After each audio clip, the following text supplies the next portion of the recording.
Hello everyone, my name is Kane and welcome back to more Chaos Head Noah. Last time... I'm trying to figure out a way to describe last time. uh... Well...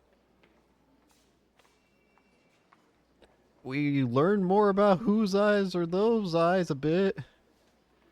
Although even that is questionable, but we at least got to read Takumi's, essay that he wrote on it or whatever. And we saw that equation on the back, which was something about fun to the 10th power times intelligence to the 40th power equals IR2. But yeah, a lot of stuff happened, so let's just continue from here, shall we? I left the nurse's station and stumbled around the hospital, my mind buried in fog.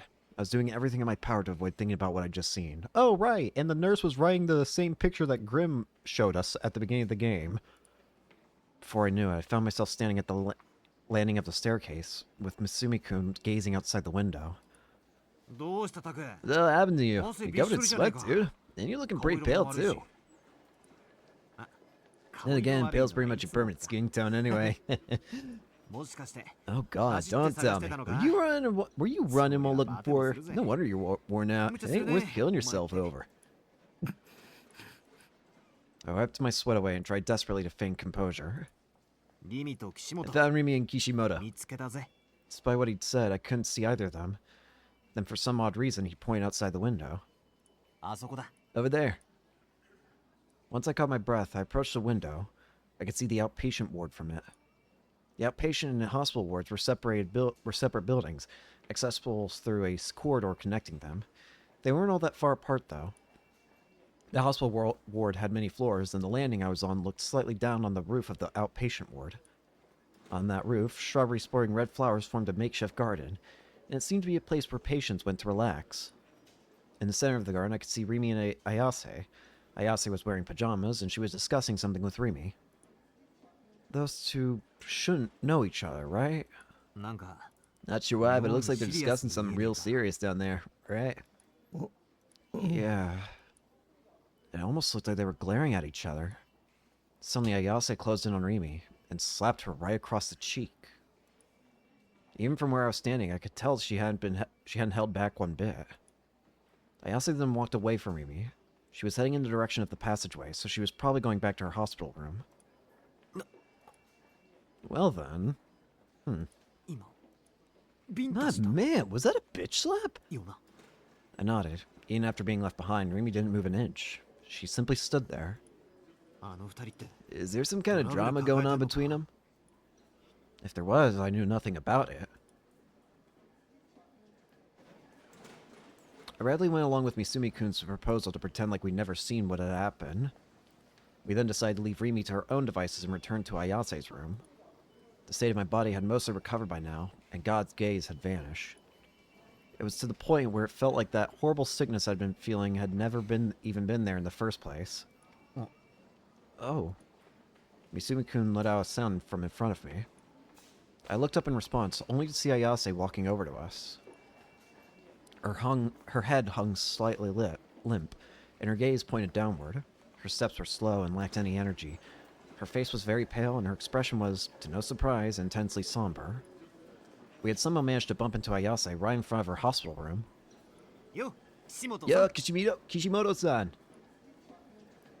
Misumi-kun gave the most eloquent greeting possible for him, to which Ayase raised her head in surprise. She looked at me, and then, despite seeming like she was on the brink of tears, she smiled at me. Why had she done that? Had she heard about the uproar that happened in front of O-Front? About all the shameful things I'd done? Or was she just being friendly? The former would be beyond depressing. We thought you might be lonely, so we decided to pay you a visit. I gotta say, you're looking real cute in those pajamas, Kishimoto-san. His passive pickup artist had activated in barely any time at all. Talk about rushing the objective. Come in. Although Ayase had treated Misumi-kun pretty coldly before, she didn't do that this time. Instead, Ayase opened her door and invited us in. She didn't show even a single hint of having slapped Rimi just a few minutes ago. Was she hiding it well, or had she already just gone over it in such a short time? As per usual, I had no idea what Ayase was thinking. Taku, looks like coming to visit was the right choice after all. We had the jackpot today. Misumi-kun gave a small fist pump while Ayase wasn't looking, then excitedly entered the room, or reluctantly followed after him. In all honesty, I wanted to head home with Rimi ASAP, but I didn't have the courage to say anything to her. I didn't know the reason why, but being so fiercely slapped like that must have made her pretty depressed, and I knew I didn't have the words to encourage her. There's the sword again. Ayase sat down on the bed, and Misumi-kun very casually sat beside her. Talk about daring. I couldn't help but be taken aback by Misumi-kun's mode of attack. Ayase gave Misumi-kun a single glance before fixing her gaze upon me. Being stared at so blatantly put me at a loss for exactly how I was supposed to respond. I didn't know what kind of expression to make, so I just ended up looking down at the floor. Your injuries. You look like you're already ready to walk out of here. If you need anything at all, don't hesitate to ask. My wallet is yours to command, my lady. He focused intently on Ayase's hands. If I had to guess, he was scheming on how best to grab it, that refined, slender hand. Should I just go? By the way, are you much of a reader? Me personally, I'm a big fan of the Gladiol Book of Psalms and Revelation. You heard of it, Kishimoto-san? Takumi. Leaving Misumi-kun's question unanswered, Ayase called my name. I'm so sorry, Misumi. You are one of the 7 Knights of Gladiol. I figured that was the case. Huh? What? Huh? Right into the schizo shit, huh? Even the mayhem... I'm sorry. I'm sorry. But it was really funny to me seeing Misumi... Seeing Misumi's artwork slowly, like, very slowly slide away from, Ayase for a second there was very funny to me. Like, what? Get me away from this. I don't want to deal with this, man. I just want to get laid. Right into the schizo shit, huh? Even the mayhem surrounding her attempted suicide hadn't been enough to change her at her core. Asmi, the event must have brought forth by guidance after all. Quietly, dispassionately, Ayase narrated about what I could only call a totally chuny storyline. Your wicked heart is immensely powerful. That is why it goes without saying. You have the makings of a black knight, manifestly so. The suffering you're experiencing right now is a divine punishment from above. A trial of the greater will. When you overcome it, your D-sword shall be summoned. It will become yours. Of this I am certain. And then it shall appear. A dark, colossal serpent of wicked hearts. A being capable of devouring all corrosion, sharing the wicked-hearted king's body itself, instilling heterogeneity in his homogeneity. They are real. Gladiol and the D-swords. The Kamaitachi are proof of this. Non-existent phenomena have never had their names engraved in history. Do you know of the etymology? Kamaitachi, the bearing of a sword. Thus are D-swords. I like to imagine that... I like to imagine that Misumi's just staring at us like, what the hell am I listening to? I just wanted to go see the pretty girl, but no, this pretty girl has to be some sort of some weirdo like this art kid I hang out with. Trust in me, Takumi. We shall defeat Gladiol together. Yeah, how do you want me to respond to that? How do you want me to delude that? Gladiol. I remembered that name. At that point, I'd be a fool to forget that name. The question is, do I go with a positive or a negative delusion? The last positive delusion wasn't exactly very positive, considering it almost involved grabbing Misumi. You know what? I don't even want to say it. But it almost involved grabbing Misumi. Let's just say that. I don't want to say any more than that. But I don't exactly know if that was a positive, per se. It was positive to humor, but I'm not sure if it was positive to my sanity. Screw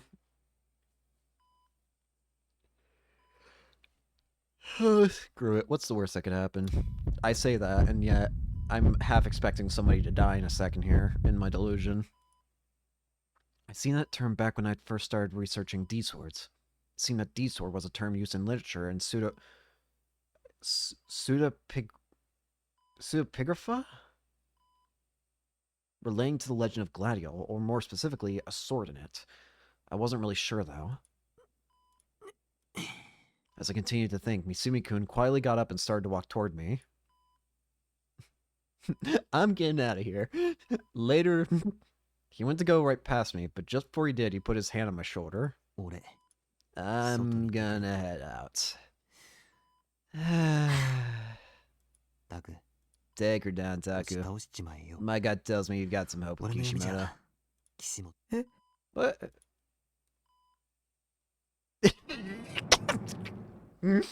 Well, if I can have her, I can at least let my crazy friend have her. Crazy girl and crazy friend. I can at least hook them up together, I guess.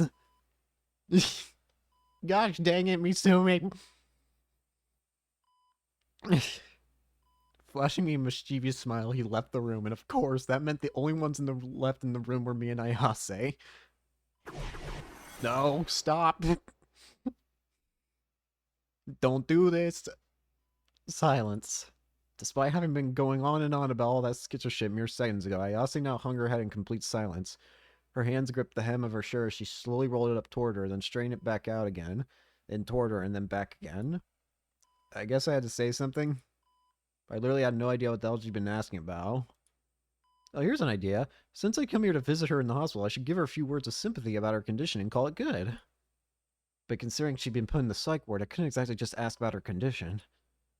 What was I supposed to do? If I knew what it was going to be like this, I would have just left with Misumi-kun. Takumi. Hearing my name made me jump. Ayase raised her head, then held out both hands to me. I'm scared. Come. Huh? Come here. Unsure of what she would do if I refused, I took a very confused step toward the bed. My hand is on the skip button in case it starts getting too weird for me. Closer. My hand is on the skip button in case it starts getting too weird. Urshitan, I took another step. Her hands touched, then taking hold of them, she swiftly pulled me in. She lowered her head once more. She stared intently at my hand. No. You saved me. I owe my life to you. That wasn't true at all. I just saved her by chance, nothing more. Not to mention, I didn't even know whether I'd actually created that flower bed in the first place. Thank you. Ayase's voice was shaky. Was she crying? Huh? I felt a warm sensation on my fingertips, and when I looked down to see what it was... Nope, that got too weird. That got a little too weird for me. That got a little...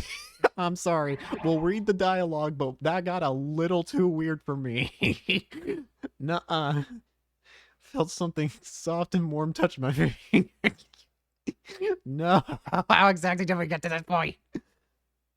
I was more confused than ever, but I didn't have it in me. I just felt all she was doing was licking my finger. She's biting right through the bone. That was how painful it was. It tore my hand away, eventually managed to free from Ayase's mouth. Her bewitching laughter filling me with fear. I quickly went to check the bite wound on my finger. It shone with Ayase's... Blood dribbled from the tooth marks, but the blood wasn't red. It was sinister black. The color of your blood is the proof that you are a Black Knight. Okay. I'm sorry.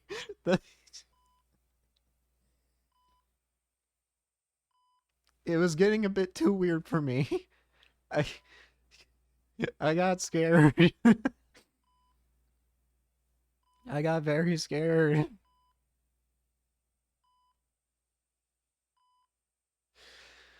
By having a delusion like that, I was somehow able to endure Ayase's insane psychobabble. I'd argue the most important thing to take from that delusion was the whole deal about the blood. The blood being sinister black. Proof that you were a Black Knight. I hadn't paid attention to a single word, but Ayase didn't seem to notice. She simply continued to talk about how Gladiol did this and Wicked Hearts did that, all while having a very serious expression glued to her face. It's all divine revelation. The Shivari assembled in Shibuya, the 7 Black Knights. Again, I mentioned before, but we should already know about 5, based on things we've seen. Takumi will have one, and now she's confirming that he has to be a Black Knight. Rimi is likely another Black Knight. We saw in the intro that she had a D sword of her own that kind of looked like a crossbow, or not a crossbow, just a normal bow to me. And then we know for a fact that Kozue, Seina, and Kishimoto all guaranteed have D swords. We've already seen them. That only leaves 2 other people with D swords. And again, the most likely candidates at this point for who have D swords are Nanami and Yua. Not just because of how important they've been throughout the game, but because of the fact, well, Yua, I'm almost convinced, has one because we know she can see the swords and delusions. She can see the, like, she was able to see the 2 Ayases. So I'm fully convinced that Yua also has a D sword. We just haven't seen it yet. The only one who I can't confirm, or I'm not completely confident about having a D sword or not, is Nanami. She's the only one who I can't say for certain has a D sword or not. Because there's not really been enough proof to suggest that she might have one. The closest thing I've got to proof would be Nozomi talking with the mysterious person who must have had a Garo Froggy strap because it was thrown away in the garbage in the Nozomi guy's office. I have to assume that's Nanami, and considering that the guy was talking about all the Gigalomaniac stuff, I would have to assume that whoever he's talking to would also know. And again, the most likely candidate, there's only 2 likely candidates at the moment for who the person he could have been talking to was. The 2 candidates being Yua and Nanami. And again, I don't think it's Yua. It doesn't make sense to me that Yua would help out Nozomi and then immediately go to the detectives and try and help them out. So again, I still think it's Nanami. And if we count all those people together, though, Nanami, Yua, Seina, Kozue, Wait, if we count all those people here, Nanami, Yua, Seina, Kozue, Kishimoto, Rimi, and Takumi, that makes 7 Black Knights. Next is only for them to awaken. We know of 3 people who have definitely awakened. And I'd argue that Rimi is... I'd argue that there's a good chance that Rimi has already awakened and grabbed her D-sword at least once. I would argue there's a decent chance of that. Takumi, we know can see his, has seen his at one point, but hasn't awakened it fully. And then we have no information about the status of whether Yua or Nanami could use a D-sword or not. If we do not hurry, the world will be brought to ruin. There's also another thing of interest here. It was mentioned before, I think it was mentioned by Ayase that, yeah, she was talking with Suwa. Ayase mentioned that the New Gen killings and the Gladiol, and the Black Knights and Gladiol stuff, they're unrelated. They're 2 different incidents. Which is strange to me. You would think that they would be part of the same thing. But if they're different, then why? By the machinations of Gladiol. Oh boy.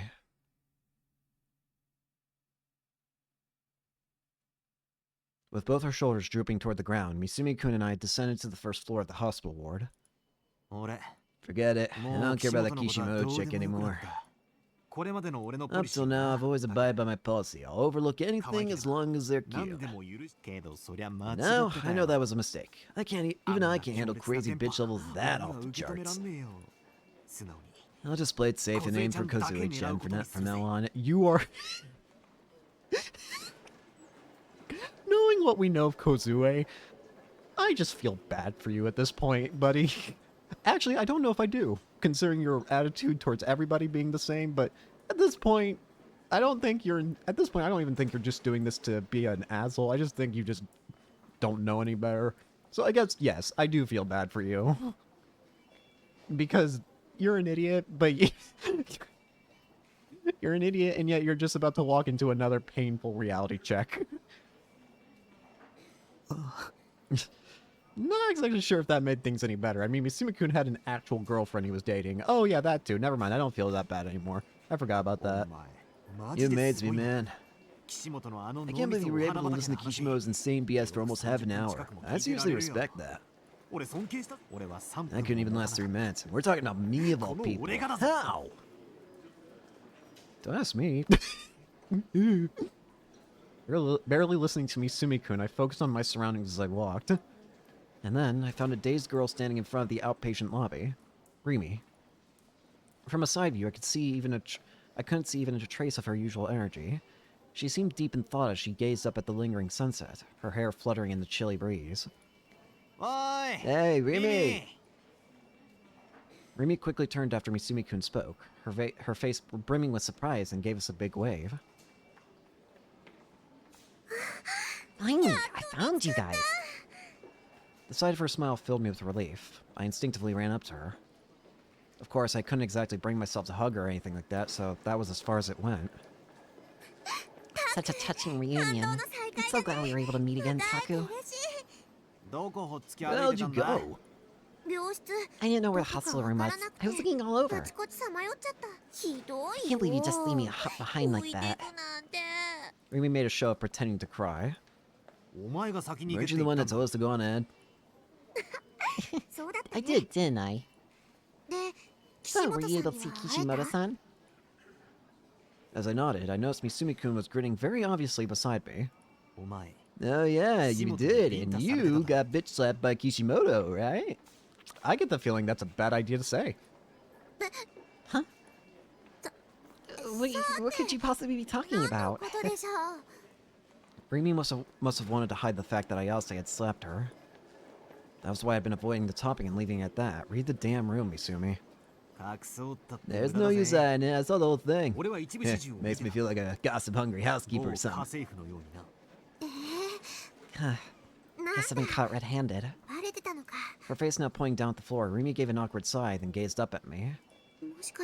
Did you see it too, Taku? Well, Yep, Taku and I saw the decisive moment when she let it rip across her face. Dude, you don't just say that. How is it that Takumi's the... Oh, God. How is it that Takumi knows how to read the room better than you do at this point, buddy? I'm starting to question your sanity at this point. Then again, maybe my own sanity is affecting how you appear, so maybe I'm the crazy one. Don't answer the question, because I know I am.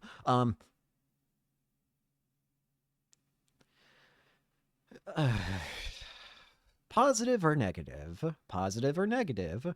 Positive or negative?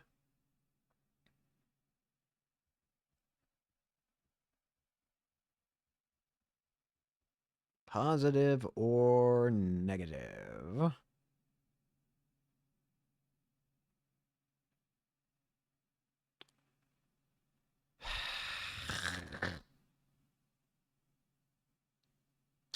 How much you wanna bet I'm about to regret this decision?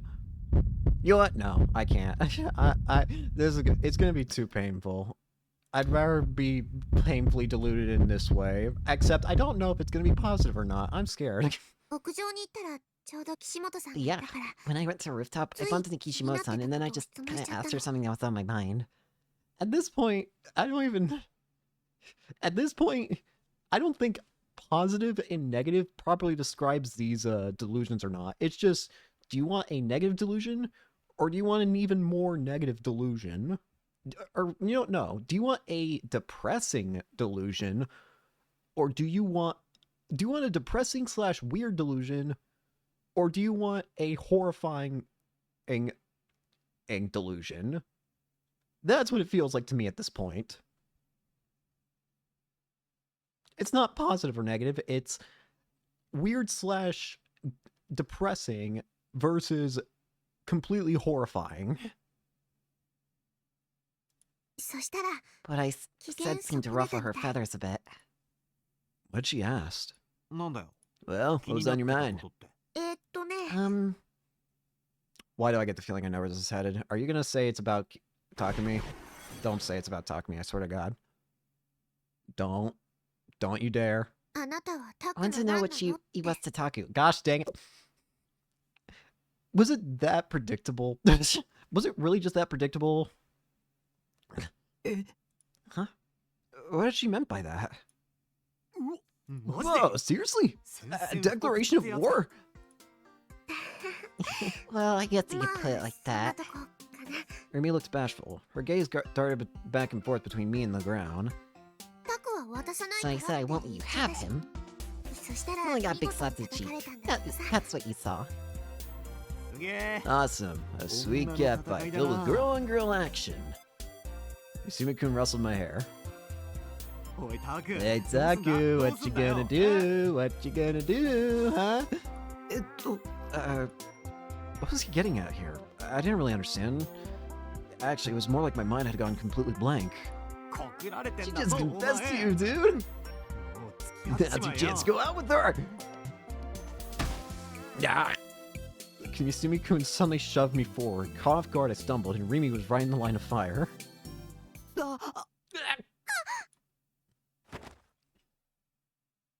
As per the laws of physics...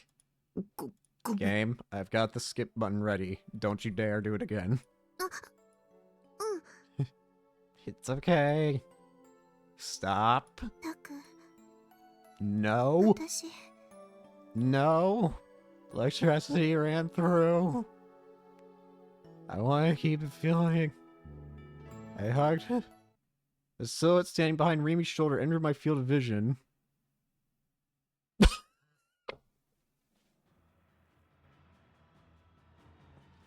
This delusion's about to end with Rimi. This delusion's about to end with Rimi and Ayase trying to kill each other. D-sword hand looking at me with an expression of bitter hatred. Oh, it's not about to... oh, never mind. Scratch that. It's not about to be Rimi and Ayase fighting each other. It's about to be Ayase absolutely slaughtering Takumi. Uh-oh. Well, I couldn't hear what it was. I could tell she was mumbling something. I gulped. War was looming. Blood would be wreaked without mercy. And at that moment I realized that I knew I had to escape as soon as possible. Bye-bye. Get me out of this delusion.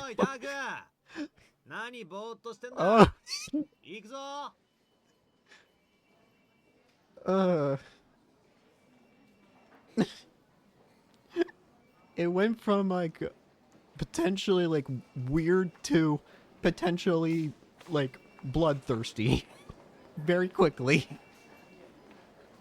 Hey Tagu, enough daydreaming, dude. Let's move. Misumi-kun was calling for me. Rimi also waved at me from beside him. Blinking in a daze, I examined my surroundings. I was definitely not embracing Rimi, and Ayase was nowhere in sight. I thought my heart was gonna explode. Yeah, I can do without the cat fights. Like, Yandere should just stay in the realm of Tutti. I didn't want anything to do with someone actually like that. Thank you, Takumi.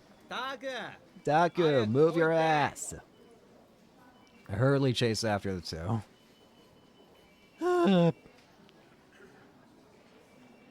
The three of us walking shoulder to shoulder, we made our way through the outpatient lobby.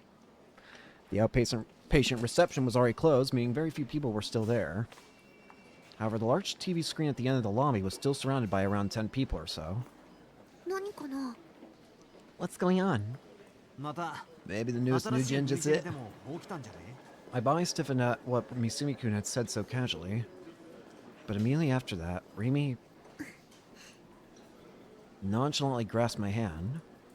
Thanks to the warmth of her hand, my fear stopped there. The tension in my mind felt like it was melting away. Rimi was my sole support. She gave me peace of mind. She would stay by my side. It might be a little too optimistic, but I felt that as long as Rimi stayed by my side, I could barely, just barely, endure any fear that might come my way. Thank God Rimi was here for me. Hey, you two, check this out. Misumi-kun had already made it to the TV and was urging me and Rimi over to it. All the people there, patients both young and old, and even some nurses, had gathered around the TV. Their eyes were glued to the screen. What was going on? Should we go see? The two of us moved to a place where we could see the TV, with me guided along by Greemy's hand. I then timidly turned my eyes to the screen, and when I looked at the captions on the screen, I was completely dumbfounded. What? Huh? It was a news report announcing the arrest of the new gen culprit. Huh? I repeat. Our report concerns a colloquially named New Generation Madness, a series of murder cases occurring in Shibuya. At 3:30 p.m. today, the man suspected to be behind the crucifixion case that occurred on September 29th was arrested. The suspect is 25-year-old Komaeda Shingo, who was unemployed at the time of his arrest. As per the interview conducted in the Shibuya police station earlier today, the suspect is currently only believed to be behind the murder of Ota Hisashi-san, and the police intend on pursuing charges for the other incidents as soon as the investigation into the third concludes. The suspect has confessed to the murder of Oda-san, testifying the following. Oda-san was stalking the woman, as I was with, and he refused to let up. Eventually, I couldn't take it anymore, so I snapped and strangled him. But since he was a zombie and wasn't dying, I crucified him to stop him from moving. The rest of his testimony is littered with countless other incomprehensible claims. According to the police investigation, it was found that the suspect was not in fact with anyone at the time of the murder, and they suspect he may have been under the influence of pharmaceutical... I was in a state of sheer disbelief. I'm judging based off the arms, but is that the guy that was holding the sign? Is this the guy that was, like, holding the sign everywhere? The one that Kozue pointed their D-sword at?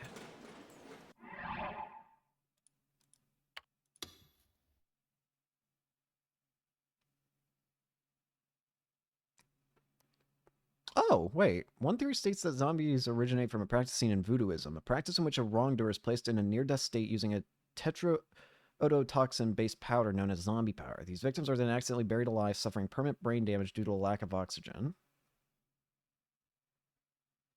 Why do I feel like I've heard of that before?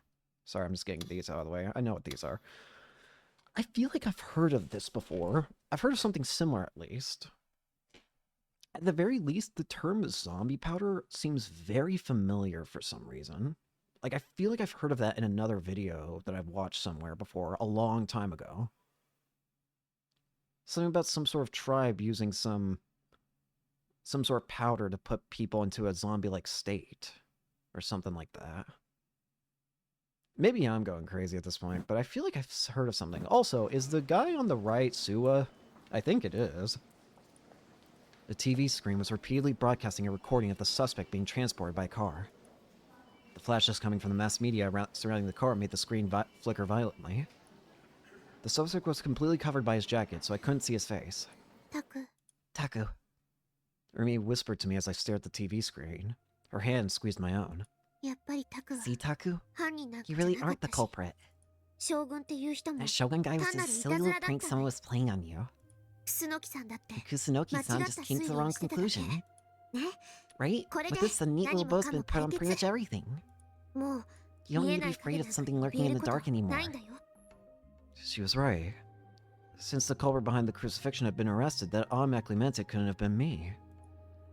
I hadn't been sleepwalking, nor did I have multiple personalities. This proved that I was completely normal. And at the same time, it also disproved that I'd seen Rimi covered in blood at the scene. It wasn't real, it had to have been a delusion I'd come up with. It was over.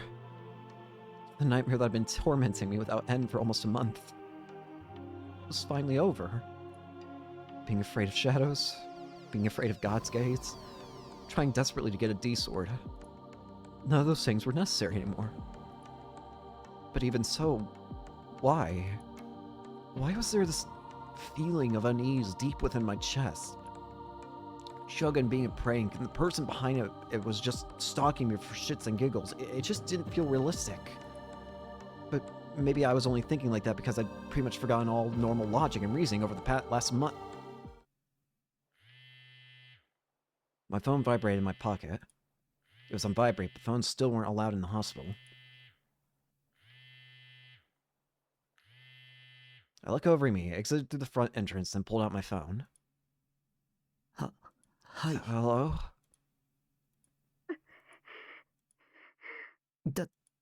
Who is it?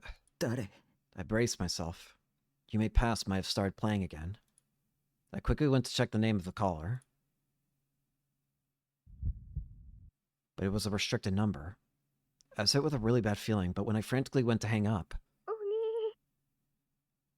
Oh no. Big bro. It was Nanami. The horribly pained voice that come through the phone was unmistakably Nanami's.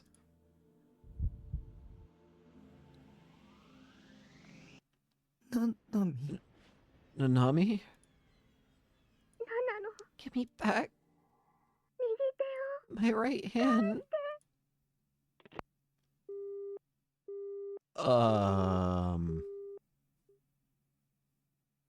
What? The shop specializing in Garo Froggy merchandise was known as Top Frog. The pun was likely an attempt to leave a good impression on its customer base, but Ban could only sigh at what he felt was akin to a dad joke. At present, Top Frog had about 20 branches established around the capital region, and it was showing no signs of slowing down in its expansion. Ban was currently visiting the very first branch situated in Harajuku, a place often cited as paradise by the biggest Garo Froggy fans. Ban, however, quickly came to regret this decision. Oh boy, Yu-chan. Mind if we take off? He spoke in a low voice to Yua, the girl that had guided him to the stop. Huh? But didn't Momose-san ask you to buy a Garo Froggy for her? Right, but come on now. A guy my age is just completely out of place here. Scores of young people happily trotted along Takashita Dori, but the vast majority passed by without even so much as glancing at the shop. Oh god. The army. Only a few people were standing inside the actual store. In fact, aside from Ban and Yua, there were only 3 customers in total, all of which were high school girls. Due to Ban's unkempt appearance, walking along Takashita Dori with Yua inevitably served to portray him as a man of obscene intentions. He was just going to buy one of the plushies that was so popular nowadays, but that was what any stereotypical old pervert would say, a notion that brought down Ban's spirits considerably. On top of that... Oh no. I just can't shake the feeling that someone's watching me. Could be that I'm just a little too focused on myself for my age, though. Oh, me too, actually. Recently, I've been feeling someone's gaze on me. And every now and then, when it happens, I feel very, very afraid. Oh, so it's not just me. While it doesn't bother me, that might be something to worry about in your case, Yu-chan. If someone happened to be stalking you. That can't be it. Please don't suggest something so frightening. Don't worry, anyone who tries to find himself... Who tries will find themselves in handcuffs before they can say hey. Resolving the topic with a grin, Ban stared fixedly at the various frog characters lined up along the shelves. I'm curious. How many times have you been to this place, Yu-chan? This is actually my first time.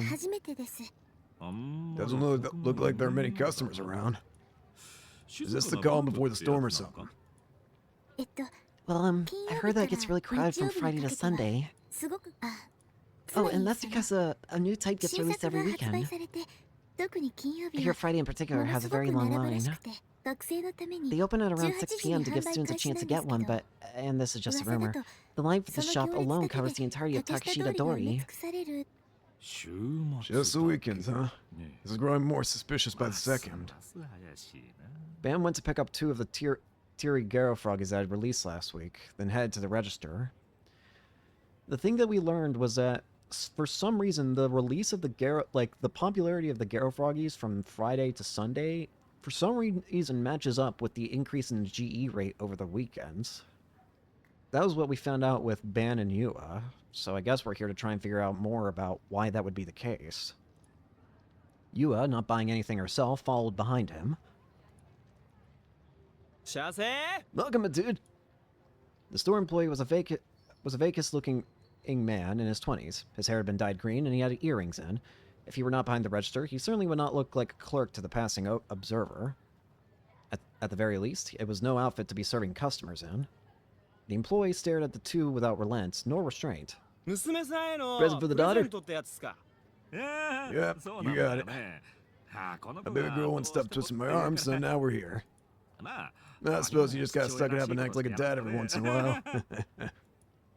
Ban forced a smile as he looked ingratiatingly at the younger shop clerk. Yuza's gaze fell to the floor as her face turned to one of shock. Nonetheless, she did not break the father-daughter charade. Aside, these frogs have got me real curious. Mind telling me a thing or two about them? First off, are these gecko froggies really that popular? Yeah, they're gecko froggies. I mean, they're like turbo bonkers popular. It's crazy, man. Oh, gecko froggies, are they? I heard that the new product comes out every weekend. That true? I said gecko froggies, my dude. Righteous. And like, my man, don't call them frogs all stuffy like that. They're avant-garde buddies, bro. We line them up Friday, Saturday, and Sunday, and they sell like turbo bonkers fast. It's seriously crazy, man. They seriously sell like turbo bonkers fast, man. And I really mean turbo bonkers, dude. Righteous. Yua's brow narrowed in response to the young man. Bonkers seemed to be a favorite word of the shop clerk, and something felt odd to her about it. Why is he emphasizing part of it so much? She wondered. It likely was not intentional, but it almost felt as if the young clerk was saying Ban's name in some capacity. Yeah. Ban. This label says made in China or something or other, but do you know who the actual manufacturer is? Who's that? Manufacturer? Come on, dude. Don't act like Gero Frog is some kind of brand. Gero Froggies are free creatures, man. You gotta get with the program. Seriously, that's turbo uncool. Let me tell you this. Gero Froggies, they ain't made. They're born, and it's bonkers. Unsurprisingly, the conversation was getting to be too much for Ban, leaving him on the verge of rupture. In order to prevent this, he swiftly ended the conversation, handed over the money, then left the store with Yua in tow. Sheesh, do they even train shop clerks in this day and age? Youngsters these days can't hold a decent conversation to save their lives. What was with that getup? It was like a circus came to town. Indeed. Yua came to an abrupt halt. She grabbed Ban's suit cuff and pulled him to a stop as well. Look at that, Ban-san. What is it? Yua was pointing in the direction of a white 2-ton truck. It was pulled over on the side of the road, and a number of cardboard boxes were being unloaded from the cargo bed. The boxes were carried one after the other in the back of the Gero Froggy shop. Oh, would you look at that? Must be the new Gero Froggipede's coming out tomorrow. It's Gero Frog. Yeah, I never would have noticed that. Nice catch, Yua-chan. No, it was just happenstance. Usually, the cargo bed of a truck would have had a company name or logo emblazoned on it somewhere, but the one before Ban and Yua was completely blank. That's weird.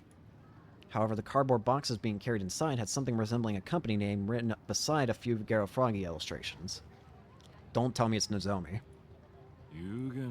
Faith Works Limited. Ever heard of them? No, I can't say I have. In that case, we ought to pay Momo-chan a little visit. Faith Works. It wasn't Nozomi like I was expecting it to be. Nope, we're back. Oh no, this is not good. They're gonna be here, you know? Seina and Kozue. And they're gonna be questioning, probably. We parted ways with Misumi-kun at the station, then headed straight back to my base. The whole way there, it felt like I was stumbling my way through a nightmare. Nanami's face kept popping into my mind, and each time it did, her expression was different. Nanami had always been the type to wear her heart on her sleeve. When she was angry, she'd puff out her cheeks and pout. When she was happy, she'd smile so wide it'd make even me embarrassed. Memories of all those different expressions made my heart thump again and again, almost painfully so. That phone call from before, the things she'd said, what the hell had they meant? That could only mean that the bandage wrapped around her arm when I'd seen her at school must have been... Where could she be now? At school? Or maybe she'd already gone back home.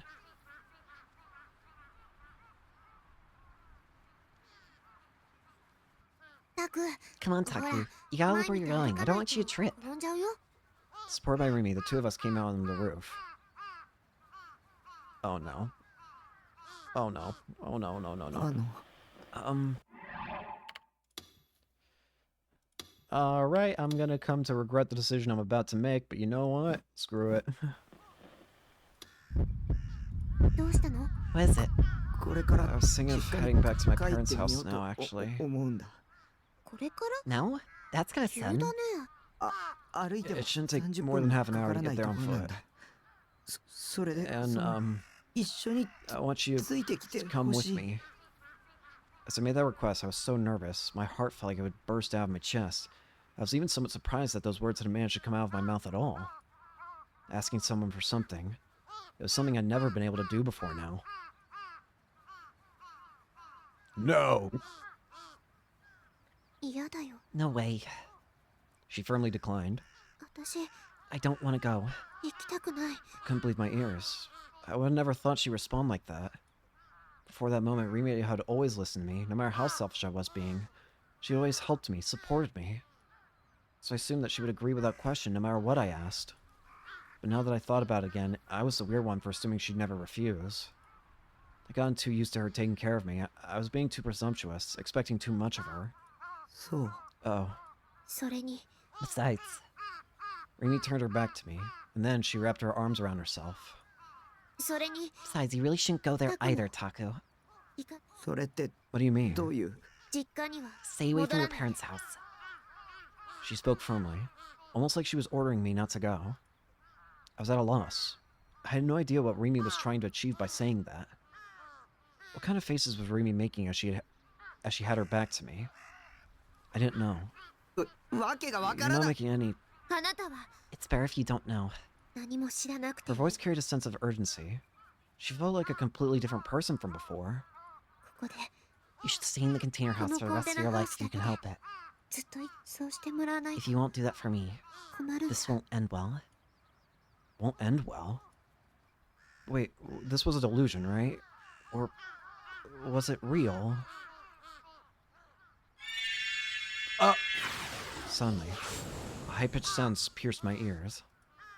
One that sounded almost like a woman's scream. What was that? A strong gust of wind swept over the rooftop. The air trembled. My vision was overwhelmed by a blinding sheet of deep crimson. With no idea what had just happened, I turned my face to the light. And when I looked on top of the container house, there she stood. Uh-oh. Not good. Aisena, D-sword in hand. The source of the light was her D-sword, glimmering against the sky, but something was strange. Where I'd seen it before, Seina's D-sword had emitted a blue glow. The sound vanished. The wind stopped. I need an answer. Now. Her voice was sharp, her glare cold. Her eyes glistened with unmistakable animosity. Were you the bastard who wrote this? As she spoke, she thrust out a piece of paper with IR2 scribbled on it. My essay. For some reason, it was all scrunched up. Why did Seina have that? Why was Seina here? Illegal trespassing. Those words popped into my head, immediately followed by the realization that she had searched my room. But what for? I said I need an answer. I did. Why do you want to know? Takumi-san! Next came the sound of Kazupi's inner voice. She was behind Seina. She was clinging to Seina's legs, and her face was peeking out from behind them. She had an urgent look on her face as she looked up to me. Run away! Huh? Right as Kazubi screamed, Seina leapt from the roof. She held the sword high and... Look out!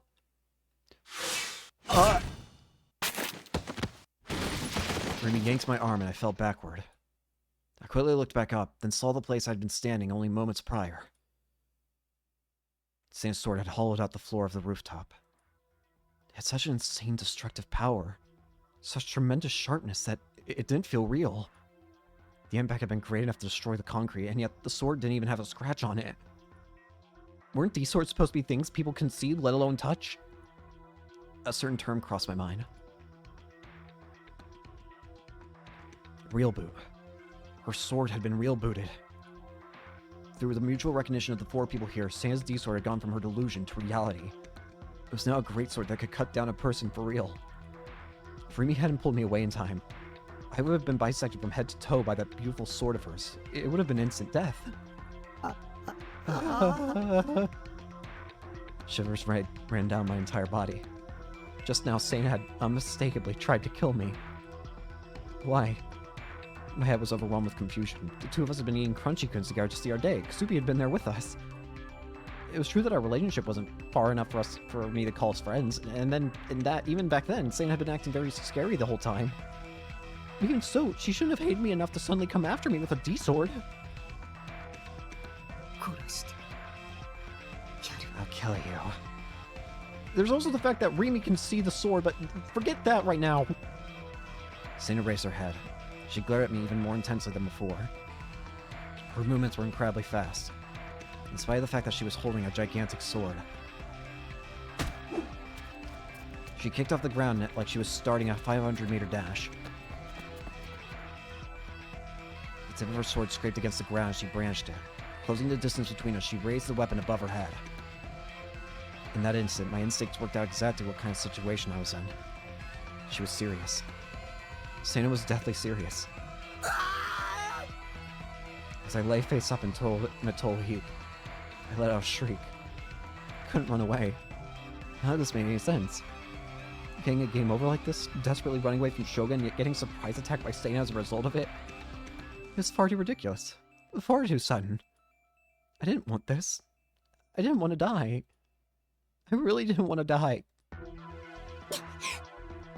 Right then, a single silhouette leapt above me and landed between me and Seina. When I looked to see who it was, I realized it was Rimi. She stretched her arms out wide to bar the way of the approaching girl. Was she putting her life on the line just to shield me? Move. If she did that, she was gonna die. I didn't want that. Nishijo-kun's gotta be careful around Sakihara-san.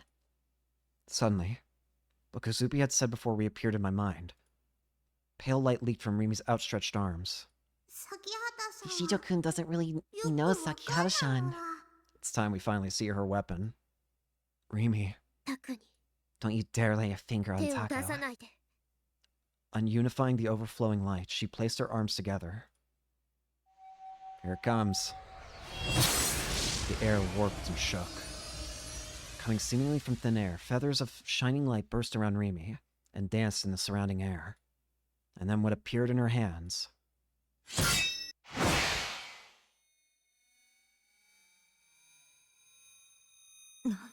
What the hell?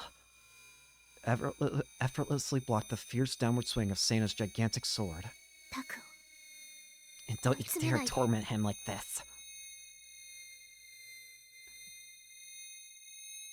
It was all too graceful to be called a sword, all too imperial, enough to easily be mistaken for the wings of an angel. Then I realized a certain fact, that she, Sakihara Rimi, was a gigalomaniac.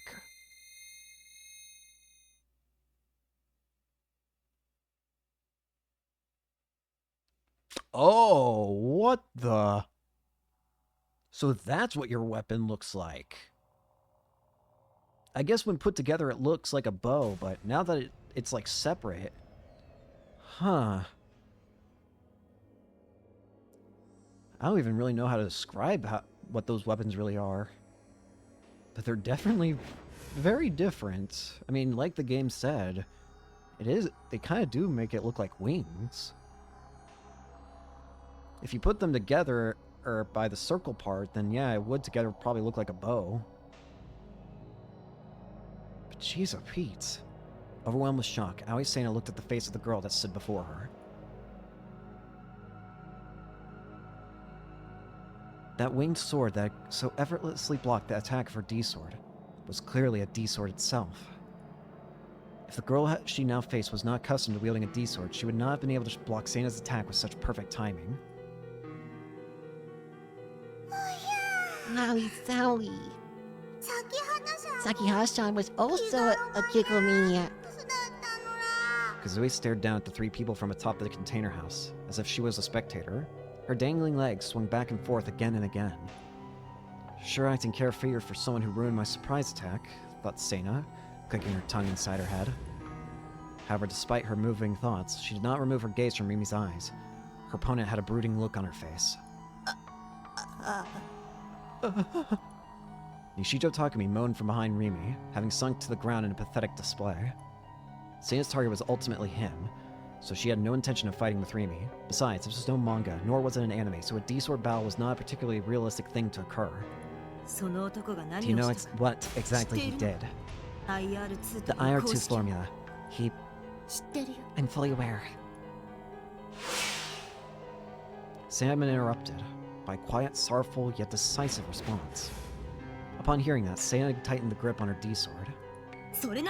Fine, then I'll force Taku to awaken. This will end in an even bigger disaster. I'll kill him before that. Even if you try, you will never be able to. Sena decided that there was no point in talking further. She brandished her sword in a lie stance.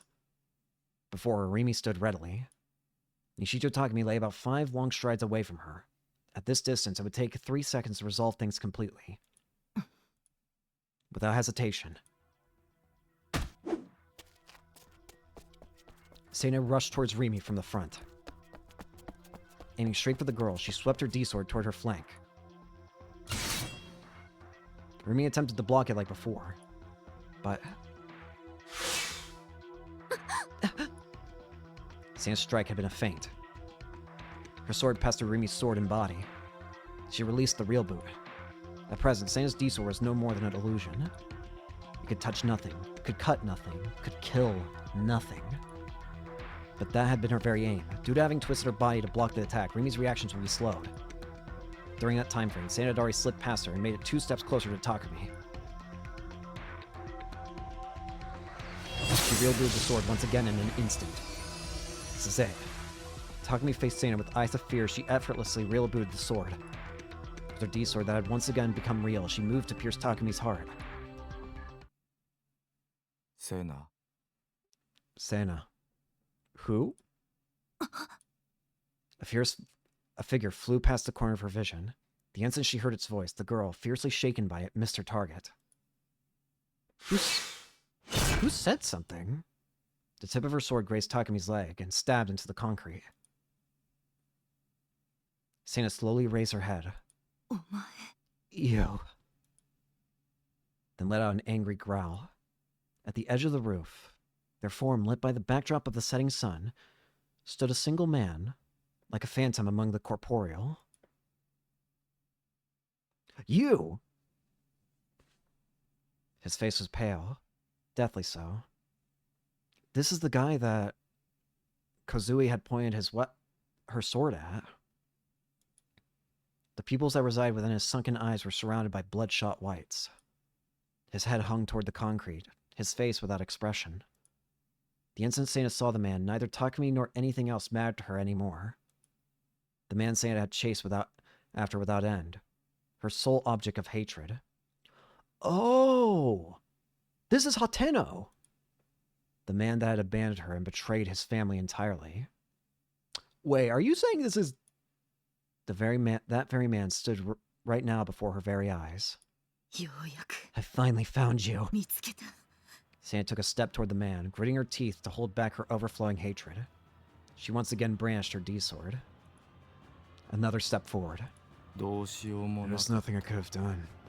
I have no choice but to offer your mother as a sacrifice. You're her father? Shut up. As she met her end, your mother could not have lived more at peace. For this reason, Sena, I want you to be at ease. From your mother's sacrifice, we obtained amazing results from the experiment. She gave her life for the sake of her world. In the process, she was of great use to us all. You should be proud of your mother for her meritorious act of service, just as I am. Shut your goddamn mouth! Blood rushed to Seina's head, rendering her no longer able to see anything other than the man that stood before her. She dashed.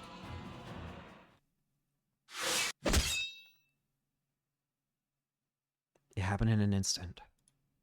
She flew at the man's breast, closed the distance between herself and it, then sunk her D-sword deep into its center.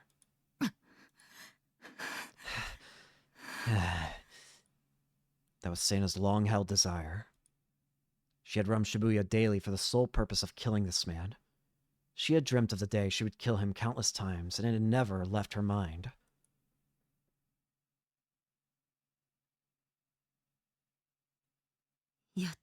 After all this time, I have avenged you, Mom. She went to remove her sword, which would grant her the opportunity to move away from the man. But before her sword could come free, the man wrapped his arms around Seina and gently embraced her. Stop it! Don't you dare touch me like we're family! Her entire body stood on end. Him doing this now, after everything that had happened, only served to nauseate her. Long ago, in the distant past, the bond of family between Seina and the man had been severed.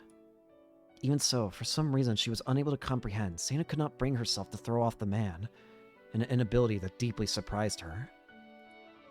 His warmth, his large chest, the deeply real presence of her father. Her hands dyed in red.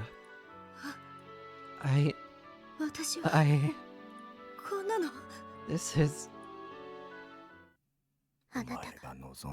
delusion you wished for. The delusion you wished for? When she heard that whisper, Seina immediately understood. Errors slipped into dead spots. Psychological attacks. Enchantment. Seeing someone's delusions. When Seina realized her mistake, it was already too late. She lost her balance, and together with the man, her body was cast off the roof. To Seina, the ground that lay 8 stories below looked oh so far away.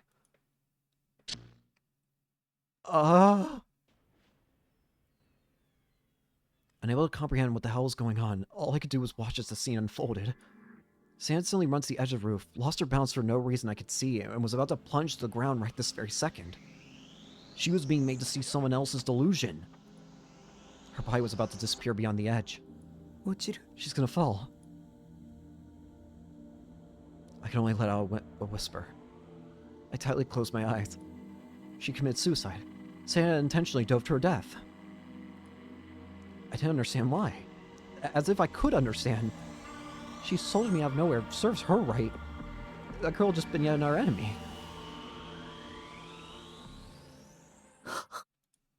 No matter how long I waited, the resounding splat of her body hitting the concrete did not come. I timidly opened my eyes and tried to see what was going on.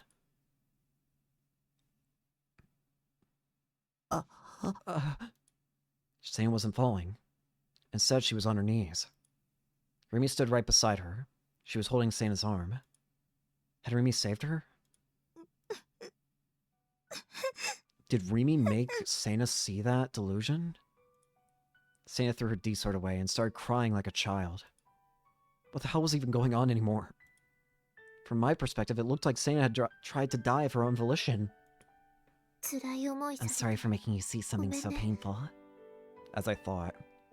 Remy made a delusion that almost made Seina kill herself.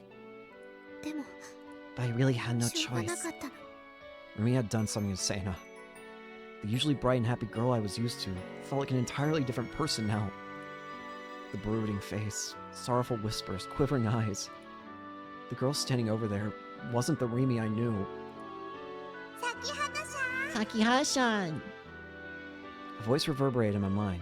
Kazubi hadn't moved from her position on top of the container house, meaning she was still staring down at us.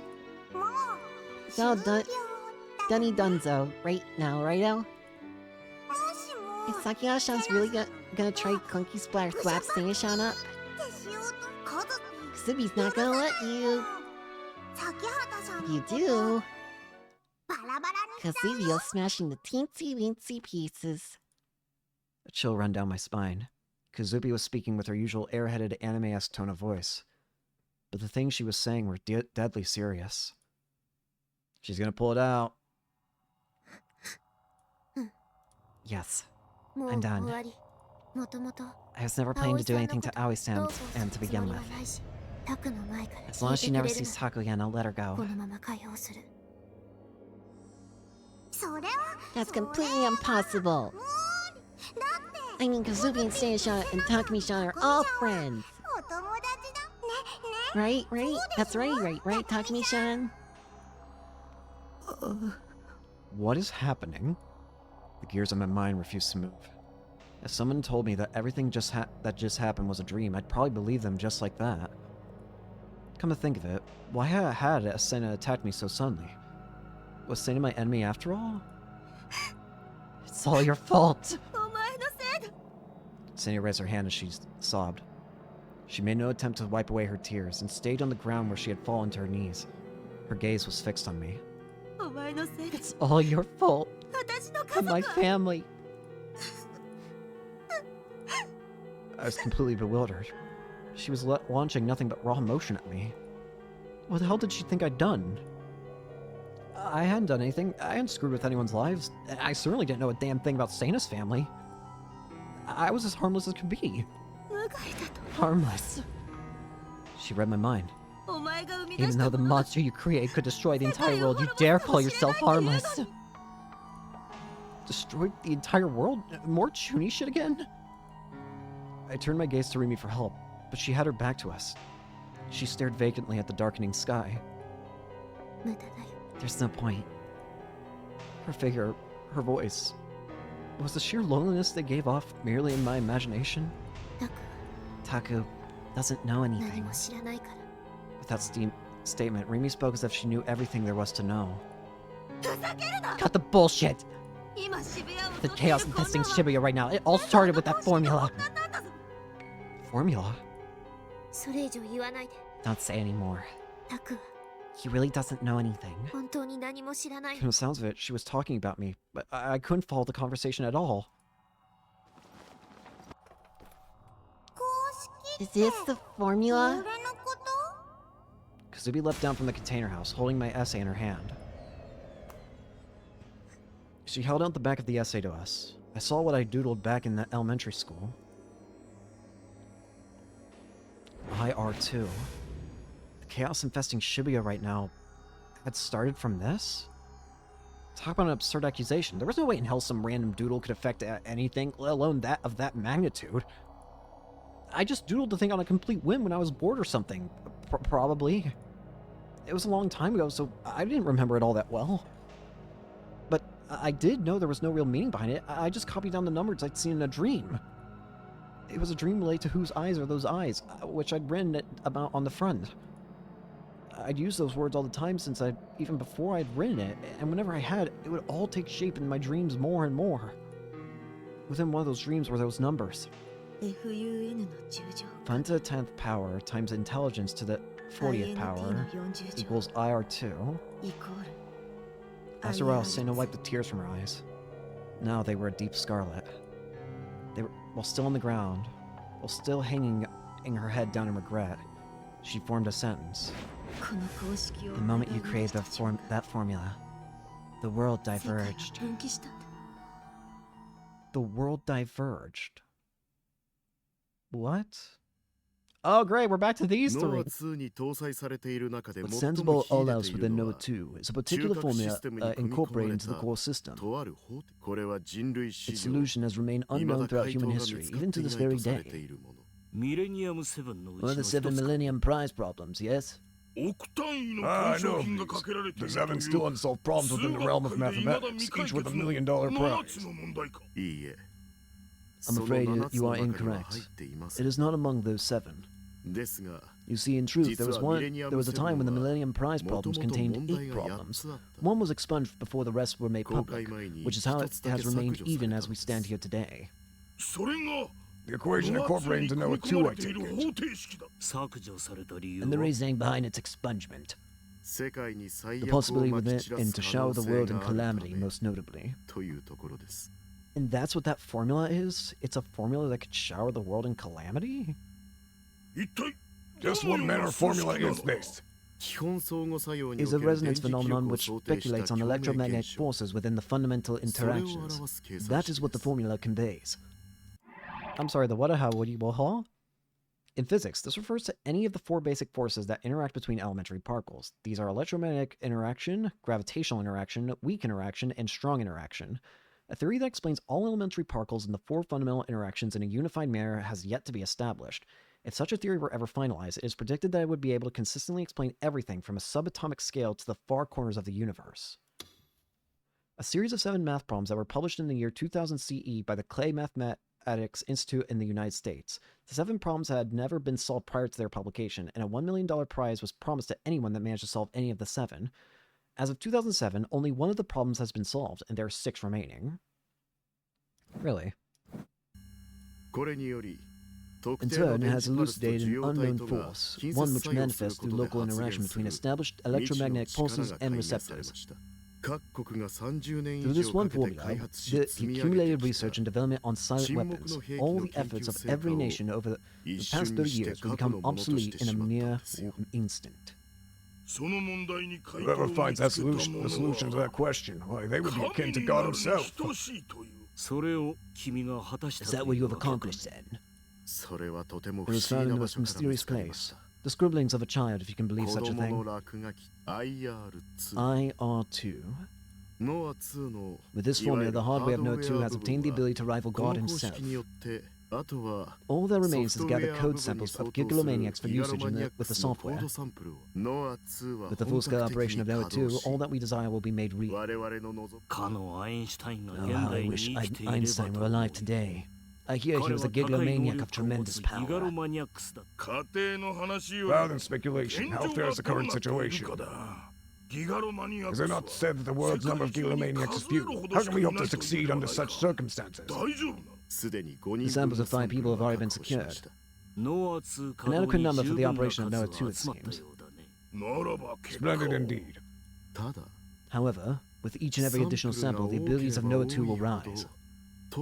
And in particular, there's a gigalomaniac boy whose sample I have much interest in harvesting, no matter what the cost may be. Be that as it may, any delays that face our project will not be tolerated. What milestone do you believe shall mark Node 2 entering full-scale operation? The final experiment prior to operation. The third melt, carried out by myself. Do you plan to induce another earthquake? What of its estimated scale? Is it anticipated to be on the same level as the Great Kanto earthquake? I think that's a real earthquake, right?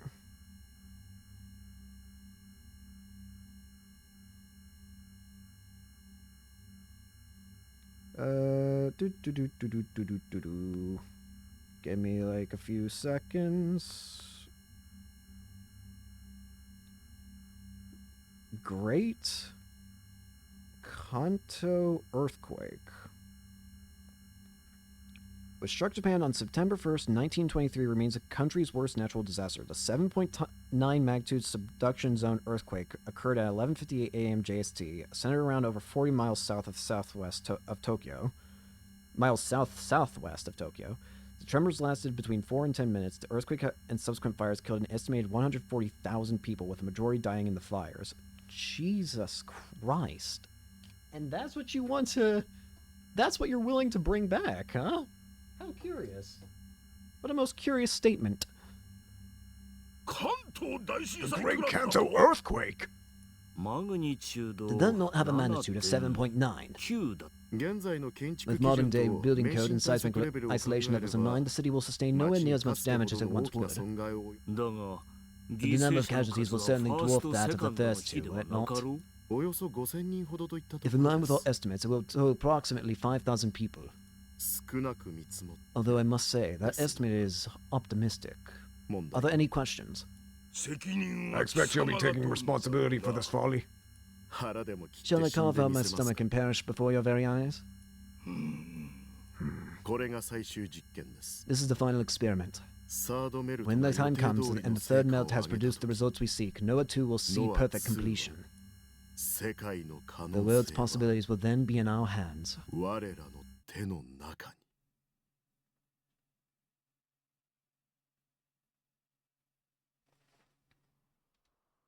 The moment you created that formula, the world diverged. What does that mean? Diverged?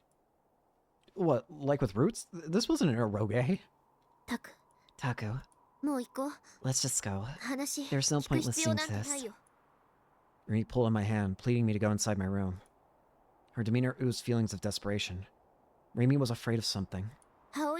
Everything I was saying is a complete and utter lie. You're the liar here.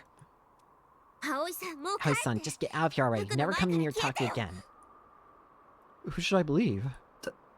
Why are you getting so mad over just a random formula? Do you really not know anything? Think about how Einstein authored E equals mc squared. Through simply creating that formula, a future where nuclear weapons are developed was born. Oh. So you're saying that the equation that we created is the same way, is similar, in the same way that in the same way that Einstein's equation was used to create a nuclear weapons, this formula that Takumi's made can create something else? Something even worse? The IR2 you create is the same as E equals mc squared. No, it has an even bigger effect on the world. IR2 has made silent weapons a reality. Silent weapons? Silent weapons? Mind reading, visual projection, and control over the 5 senses. Wasn't that the patented technology Sana had told me about before? The one that she was investigating? Soon, gigalomaniacs won't be something special, no. They won't even be considered abnormal. Thanks to the advice made based on IR2 in the future, anyone will be able to freely use this abhorrent power. Of course, before that can happen, it will likely be monopolized by a number of shitbags who will then brainwash the masses into the livestock, mindless sheep completely unaware of their oppressors. How would I have known all this? Go on and on about this shit till the end of time. It still wouldn't change the fact that I don't know anything. Even if Sada was speaking the truth, I never would have intentionally tried to make something so horrifying. Not in a million years. It was just a doodle made by a kid. I hadn't done anything wrong. Wowie zowie. So, if really so, I am too is... IR2. It's I am too? Something that explains the power of gigalomaniacs, so sparkly workly, just like that. The thing that Holy Moly guy said it were all true after all these. I mean, he said that the most important thing was the boy created whose eyes are those eyes. And that boy's Takumi shot all along. Kazubi spoke in a carefree tone. I would never be able to act as innocent as she could. Just like me, Rimi showed no signs of answering. Sana, meanwhile, opened her eyes wide and raised her head with a start. She rose to her feet, staggering. Why was her footing so unsteady? Did it have something to do with what Rimi had done to her earlier? Kazue. What did you just say? Oopie? Oh! Right, Kozue met... Yeah, Kozue... That's right. The person that Kozue met. The one that she pointed her D-sword at? We now know that had to have been Sana's father. Who exactly is this oldie moldy guy? Well, it's the person that taught Kozuki about how precious D-swords are. The first person Kozuki talked to when Kozuki came to Tokyo. When Kozuki thinks back on it, he wore an icky outfit that made Kozuki want to pinch her nose, and he was holding a sign with something really weird written on it. The world's ending or something like that. Why didn't you tell me about this sooner? Because Kozuki's telling about the second Kozuki remembered. It's him. I finally found him. Me, Rimi, and Kozupi, the three of us, unable to understand what Sana meant, could only watch with confusion as Sana's blood-curdling demeanor boiled and bubbled. Finally, I can kill that bastard. Uh-oh. There had once been a certain experiment, but it was an experiment she had known nothing of.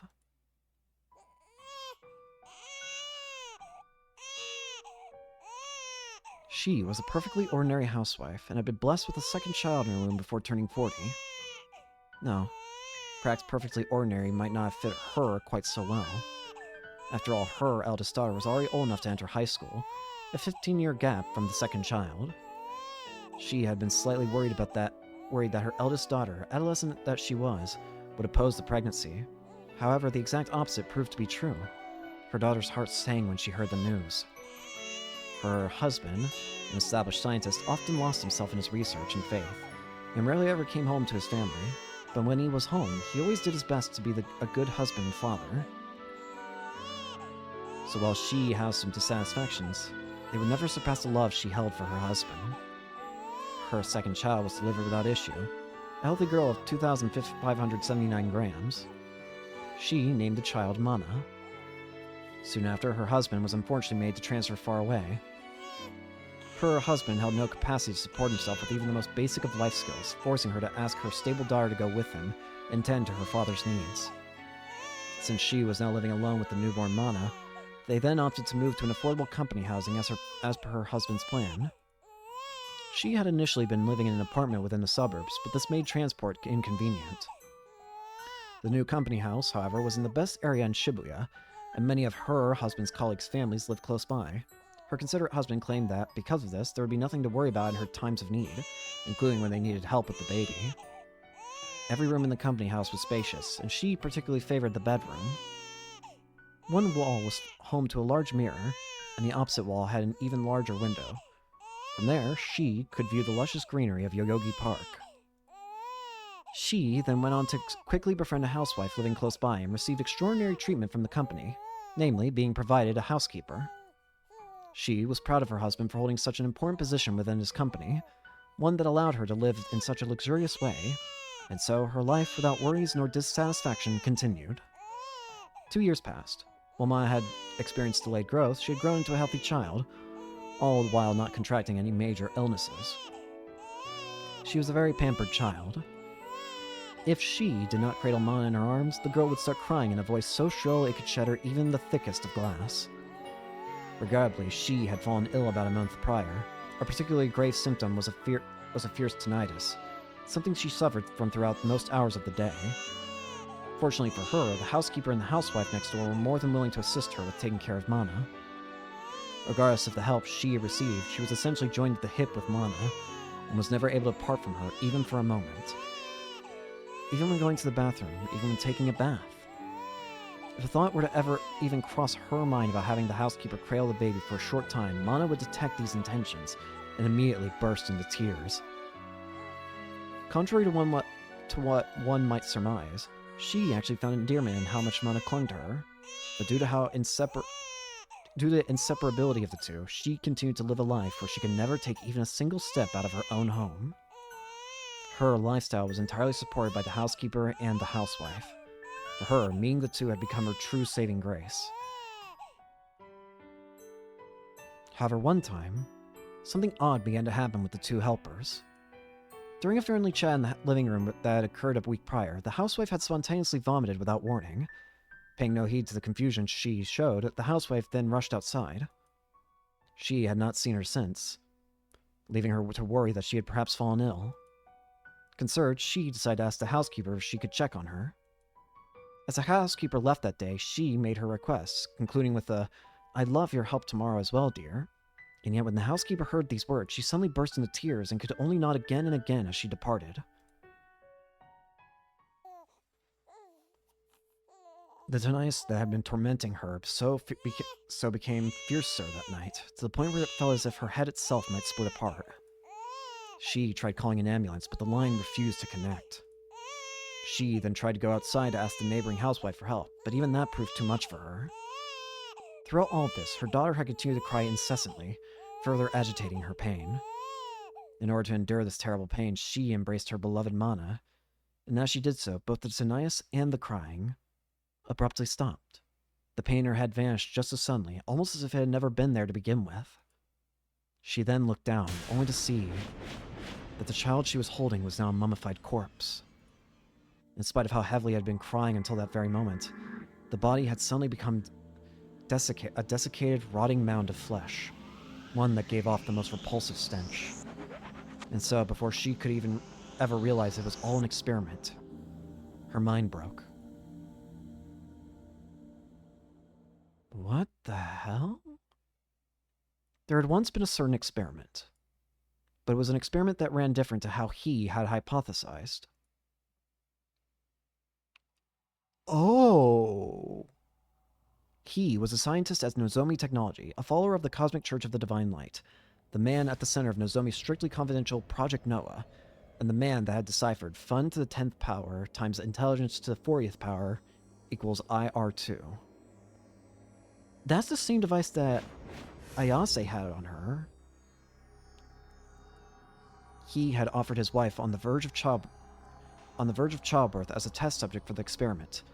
While that had been an instruction from the founder that he had revered, it had been just as much his own suggestion, all to ensure the success of the experiment. It was christened the Mana experiment, after the codename given to their second daughter. His eldest daughter of 15 was placed in a Cosmic Church of the Divine Light institution, all while he observed his confined wife and infant child for 24 hours a day.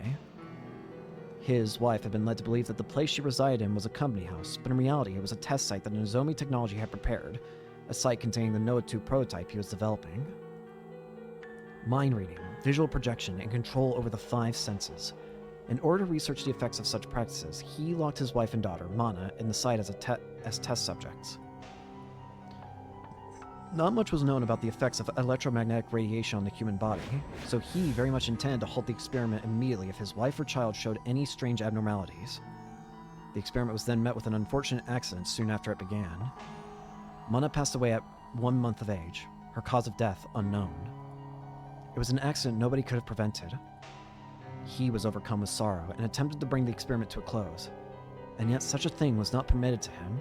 Do you not find it rather intriguing? Those were the words of his employer. His employer was referring to the bizarre sight visible within the experiment. His wife did not seem to recognize Mana's death as real, and instead treated her remains as if they were still a child. In her eyes, Mana had never died, but in truth, those things were all a simple projection, a reality that only she was privy to. It was an effect of the Noah 2 prototype, and in a certain sense, the situation provided an optimal opportunity to test its capabilities. Consequently, he had his wishes disregarded. Jesus Christ. Eventually, even he came to think that continuing the experiment would be best, for his wife's sake. Looking upon the one-way mirror, his wife would embrace the corpse of their child, and lived her every day in blissful happiness.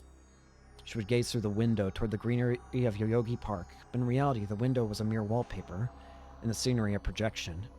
And yet she simply smiled at the view, all while gently tending to her child as she cooed.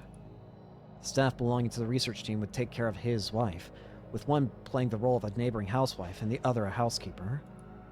As long as the experiment continued, her mind would never break.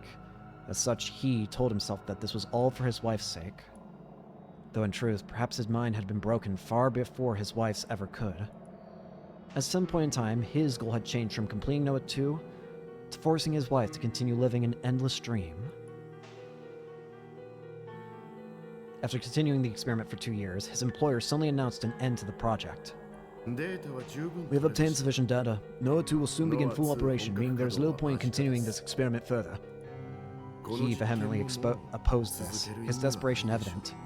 And yet this passion had him branded as a traitor, and he was subsequently removed from the project. As a gesture of kindness, he was permitted to be present at the test site on the final day of the experiments, albeit within restraints. And with him, his daughter, of whom he had not seen across the 2 full years, was forced to be present. A look of bewilderment rose to her face when she noticed him. It was Sena. Yeah. Dad? What's going on? What did you do to Mom? What is Mom hugging? He was unable to answer. His guilt over what he had done prevented him from looking his daughter in the eye. Meanwhile, the start of the ghastly ritual was drawing near. The housewife had long since become unable to endure Mana's rotting stench, and the housekeeper had left the test site in tears in response to his wife's words. So that's why they acted the way they did. They couldn't handle it anymore. Then the equipment was stopped. The dream ended, and his wife broke. In her eyes, what was once her child had suddenly transformed into a mummy, a sight that brought her to scratch at her scalp, tear out her hair, dig her fingernails into the flesh of her face, and then begin to ravenously devour the desiccated body of her own child. Through every tear of flesh, she continued to laugh maniacally, bang her head against the wall, before eventually she took a kitchen knife, drove the blade into her own eyes, and died right where she stood. The daughter cried and screamed as she watched her mother's horrific end from beyond the one-way mirror.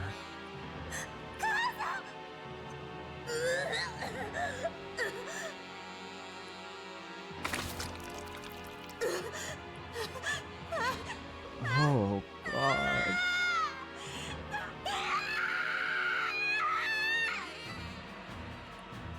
His daughter was then taken away by two researchers, with one taking hold of each arm. He was not even granted the opportunity to pursue his only remaining relative. I'm sorry. I'm so sorry. He blamed himself for everything, believing he had reaped what he himself had sowed. Regardless of his reasons, when he had resolved to continue the experiment 2 years ago, it had been obvious how things would end. Mere days after bearing witness to his wife's death, he vanished. And now Neria's soul knew of his current whereabouts. That's how Santa gained her D-sword, isn't it? The insanity of watching all that happen.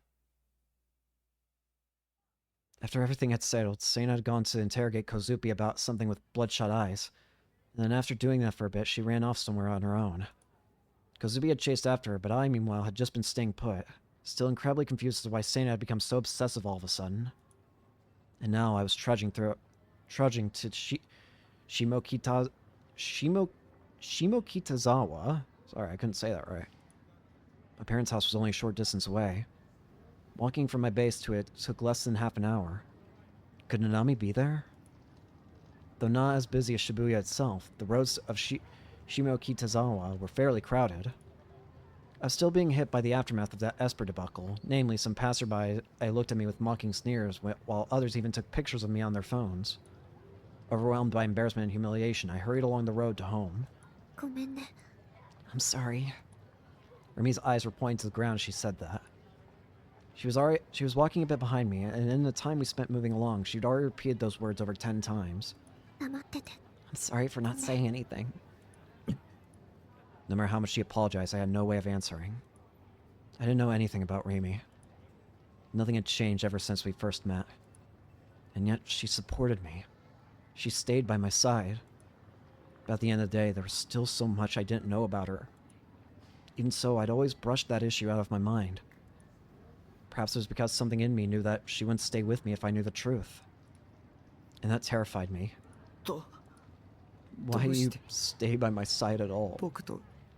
I worked up the courage and asked her what was on my mind. I asked her the reason why she would stay with a guy like me. It was because she was trying to lure me into a trap the entire time, just like Yua had.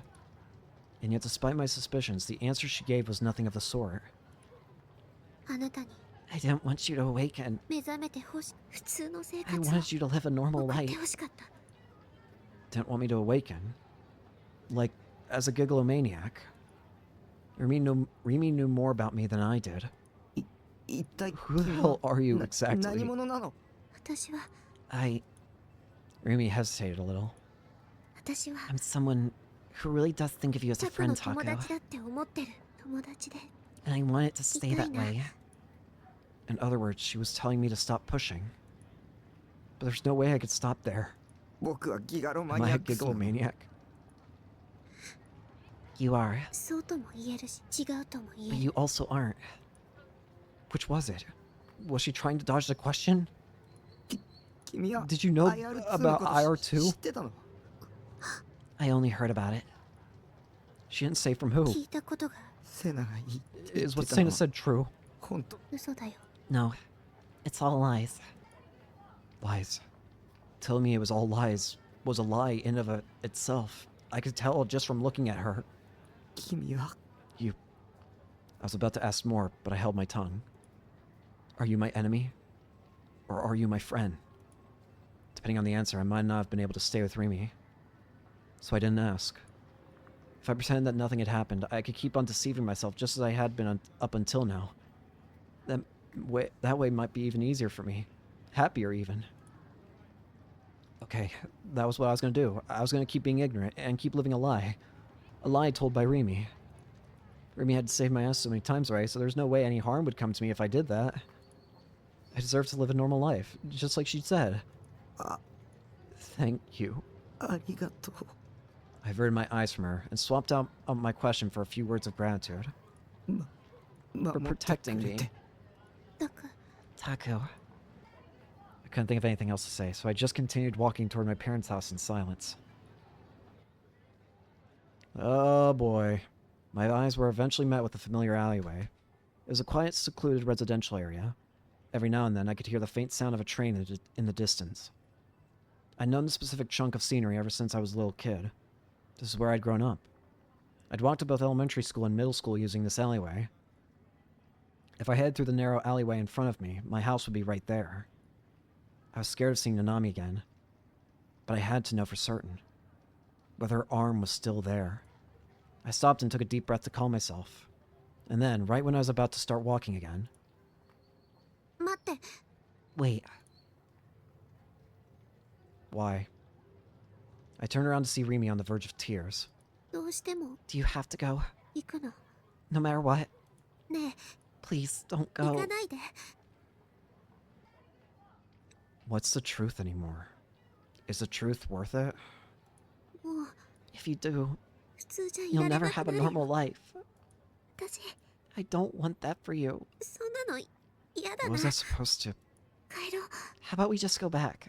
Back to your container house. I'll stay with you for as long as you want, Taku.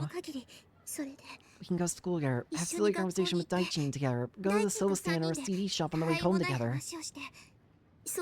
It doesn't matter what. Let's just forget this and keep doing what we've been doing. I have to see Nanami. She won't be there, I'm sure of it. Why was she so sure? Or was it just another lie? Would something bad happen to me if I went home? I don't want you to be sad, Taku. So you say. Can you just stop being cryptic for once? I'd had enough. She was telling me to stay ignorant forever. I couldn't go on like this, pretending like I knew nothing. Of course I couldn't.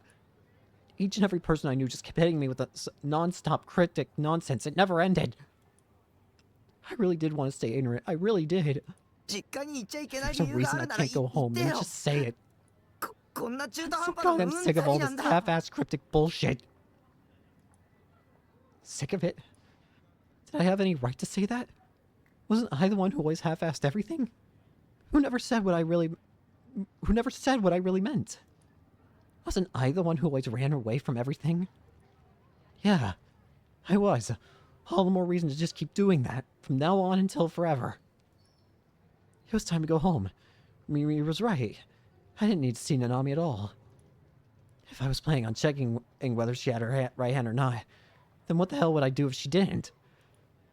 Wouldn't that be all my fault? Nanami would hate me, resent me. All I would have done was solidify that I was a pathetic loser that couldn't even save his own little sister. If I left everything up in the air like it was now, I wouldn't have to be loaded with guilt. So that's what I'd do. It was the optimal choice. Don't look at anything. No matter how many mysteries come your way, ignore them. Shut yourself away from the world. You're a real troublemaker, you know? I swear, you couldn't do a thing if I wasn't around, big bro.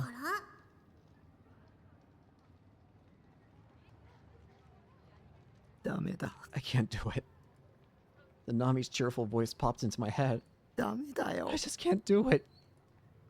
If I ran away now, I wouldn't be able to face Nanami for the rest of my life. I wouldn't be able to go home for the rest of my life. Taku. I clenched my fists and stepped forward into the narrow alleyway that led to my parents' house. I was less than 50 meters away now. At first, I just speed walked. Then I started running toward the home I'd been raised in. 30 meters ago. 20. 10. 0. And when I looked, the house I knew, gone, was gone. What? The name on the doorplate was wrong. It wasn't Nishijo.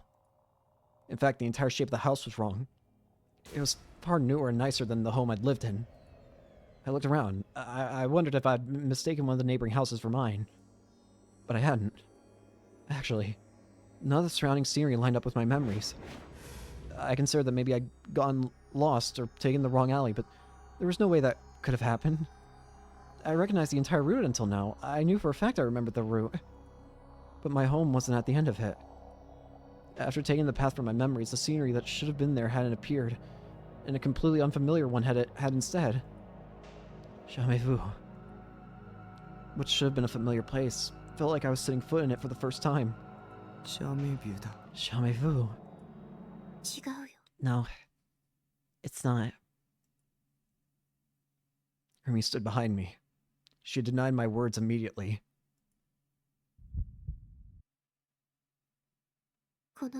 In this world,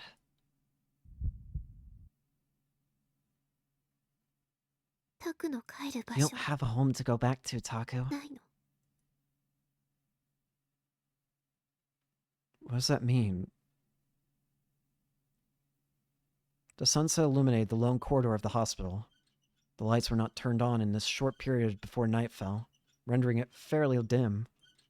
The clamor of dinner time from before had calmed, and an eerie silence descended in its place. Shogun was slowly traveling down the corridor in his wheelchair.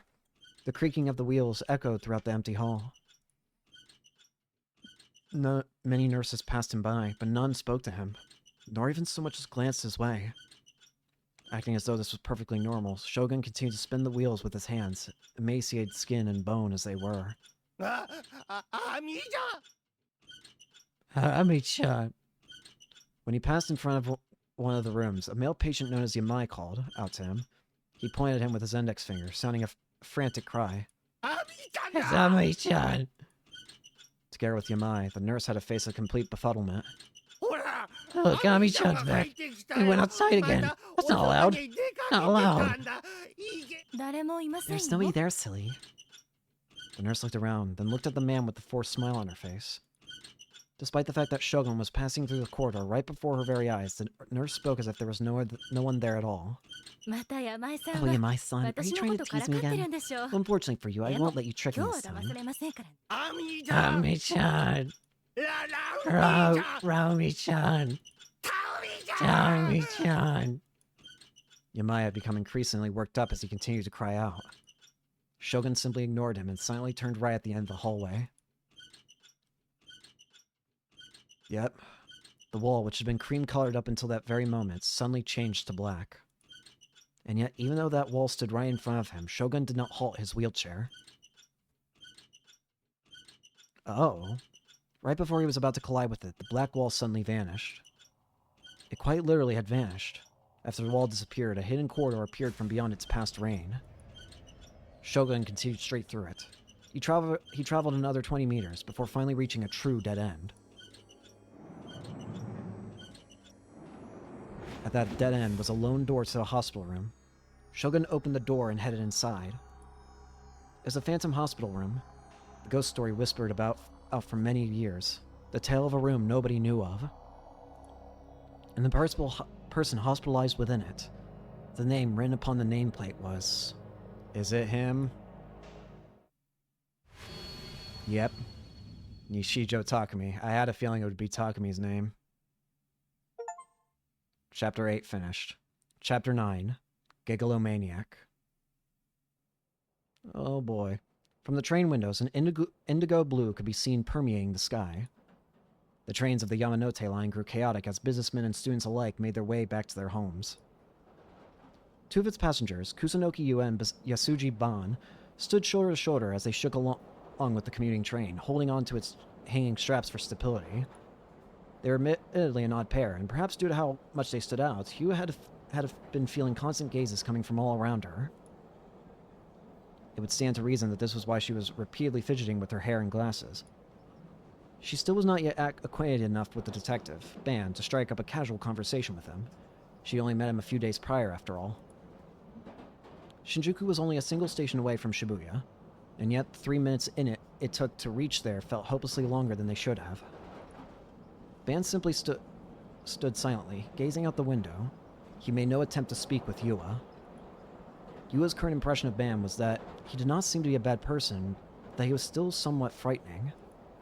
She had met other detectives that were on the case involving her sister, but none of them had left an especially good impression. Perhaps that had left her with an unconscious prejudice against detectives and by extension Ban. Or so she had concluded in her introspection. I'm telling you, if you defeat the bands in the 15th Underground floor, you can get to a secret dungeon. It's common sense, man. Use your brain. How the fuck am I supposed to know where the bands are? Ever since the two of them had boarded the train at Shinjuku Station, two men standing near the door had been talking in an excessively loud manner. Regardless of her desires, Yua was forced to listen to those two talking loud as could be, all without an ounce of consideration for those around them. They're on the left end of the map. Just use your eyes, man. You'll see the damn bandits. Yeah, well, you can't even tell the difference between thieves and bandits, so I don't know what you want me to do. Nah, dude, it's so obvious that they're bandits. What even makes you think that they're just normal thieves? Bandits don't have weapons, dumbass. Both of them wore plain clothes, bandanas, fingerless gloves, and bulging rucksacks on their back. The two were a pair of so-called otakus. Yua herself was interested in, and thus consumed, by both anime and manga, so it was not their appearances that left her surprised. She had simply never been to Akihabara before, so it was her first time seeing a stereotypical otaku, complete with the clothes and everything. Realizing her curious glances were quite rude, she quickly averted her eyes. In a seat directly in front of her, a high school girl with brown hair and a navy blue blazer was typing a message on her cell phone. Her gaudy artificial nails tapped the screen rapidly, and every time her fingers moved, her cell phone strap of a pistol swung back and forth. Naturally, you had seen the contents of her message. This was not through any fault of her own, however. The girl was holding her phone horizontally, giving everyone around her free rein to see everything she wrote. It was so easy to see, in fact, it was almost as if she wanted you to see it. KSO Light... What the heck?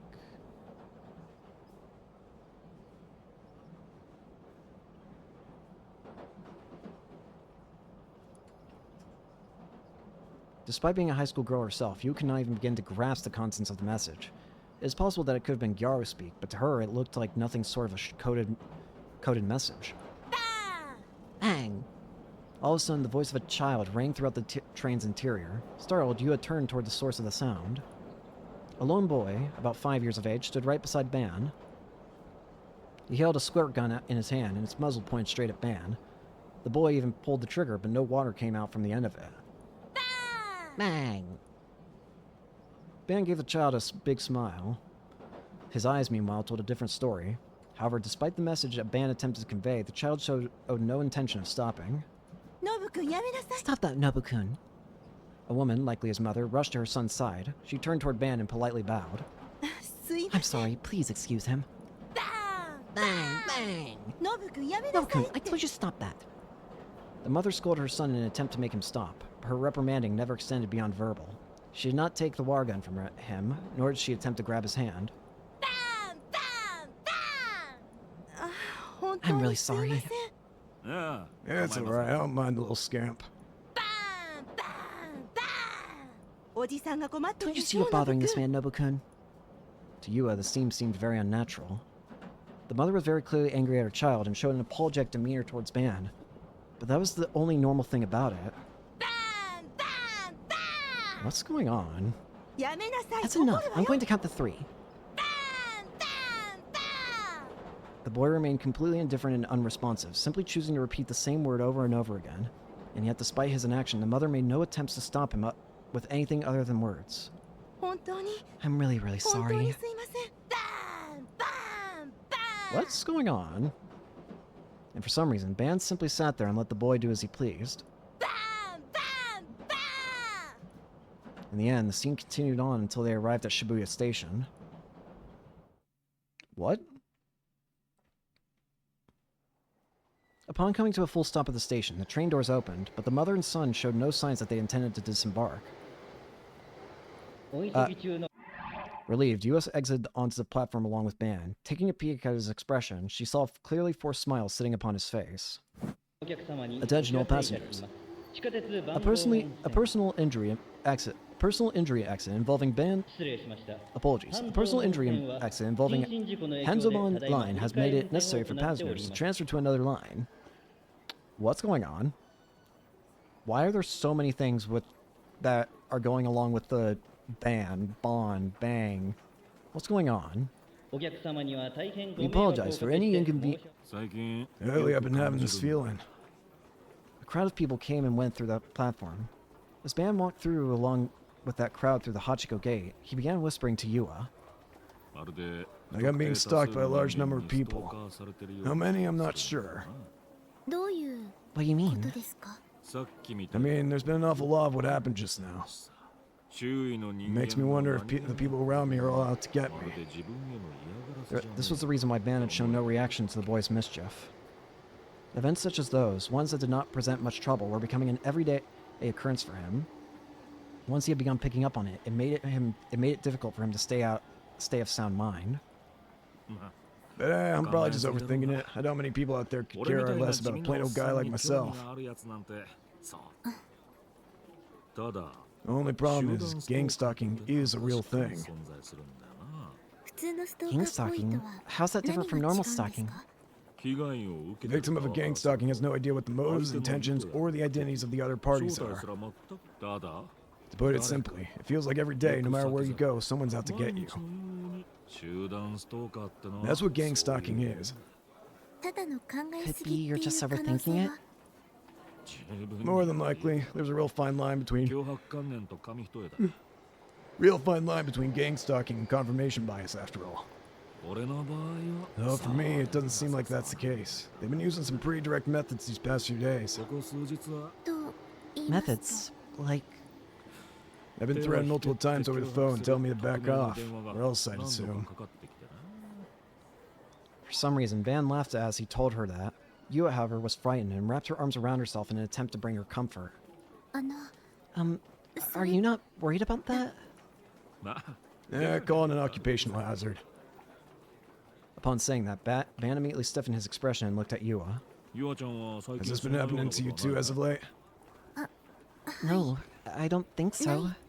If you feel even the slightest bit that it might be, you better not think twice about letting me know. I'm a cop. My job's to protect and serve folks, and that includes you, Yua-chan.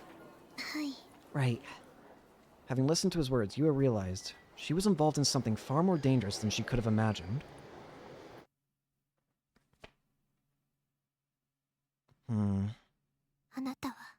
You are a delusionary existence. Was I right? Was I right that Takumi doesn't exist? Or at least the Takumi that we play as. Takumi is not real. Her voice a whisper. Rimi said something nonsensical. Ignoring what she said, I glanced at the various houses around me. In this place well rooted in my memories. In this place I couldn't seem to recognize. Houses that should have been there were nowhere to be seen. Houses that shouldn't have been in there were all I could see. The gap, the disparity between what I knew in my memories and the real scenery surrounding me was getting wider and wider. No, there's no gap. Yelling those thoughts aloud, I desperately denied the despair welling up in my heart. Yeah, there wasn't any gap. Not in the slightest. I just taken a wrong turn. This isn't the right street. It was just a misunderstanding on my part. There was nothing wrong with the world. To think otherwise would be ridiculous. Stumbling my way back down the street I'd come from, I burst into the neighboring alleyway. So I was actually right. Nishijo is a delusion of Shogun's, isn't he? It's just as I feared. Between my memories and what I actually saw, something felt out of place. I realized that my entire body was soaked in sweat. My eyes refused to focus, and my feet didn't feel well secured to the ground. All those feelings together hit me with an intense wave of nausea. Why? The house, it has to be here. It has to. I always walked to elementary school, middle school even, from here. I used to hold hands with Nanami as we walked to elementary school together every day. In middle school, I went by bike. What middle school? Rimi, who had been following me, quietly asked a simple question. What's that supposed to... What was the name of the school? What? Everyone knows that. It's right around here. It's...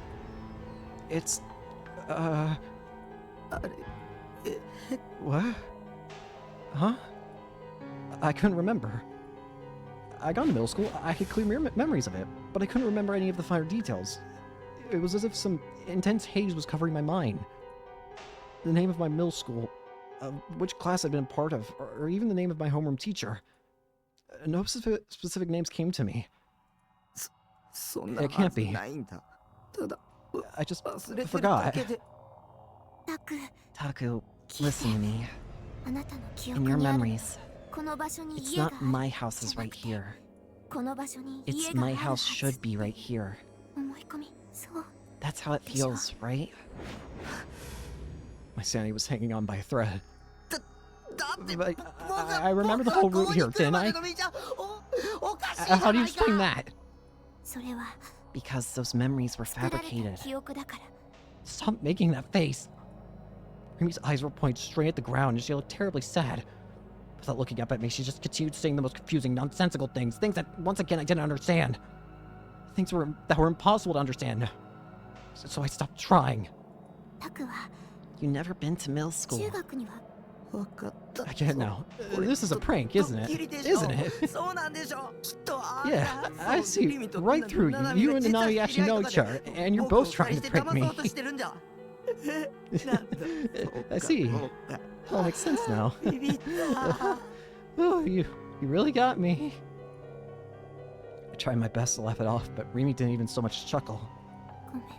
I'm sorry. The next thing I say is going to hurt, but I have to say it. Taku, you should never have existed. Stop fucking lying to me! She was just trying to deceive me.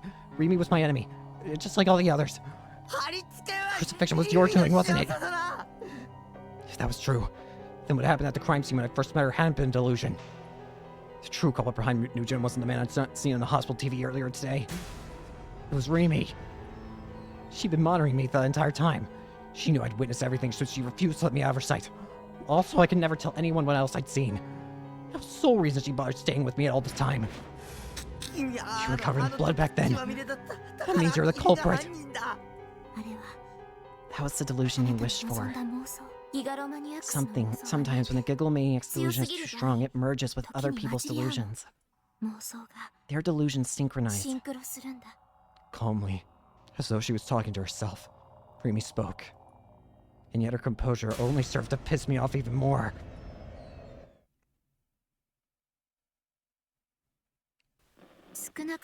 At least 4 delusions synchronized then. 4?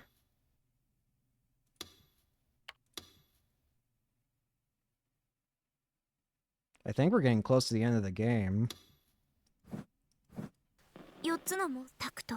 Yours. Mine. The new gen culprits, and... Like, I believe that! Before she could continue, I cut her off. I then covered my ears. I closed my eyes. This is all delusion. Yeah. It has to be. It's a delusion.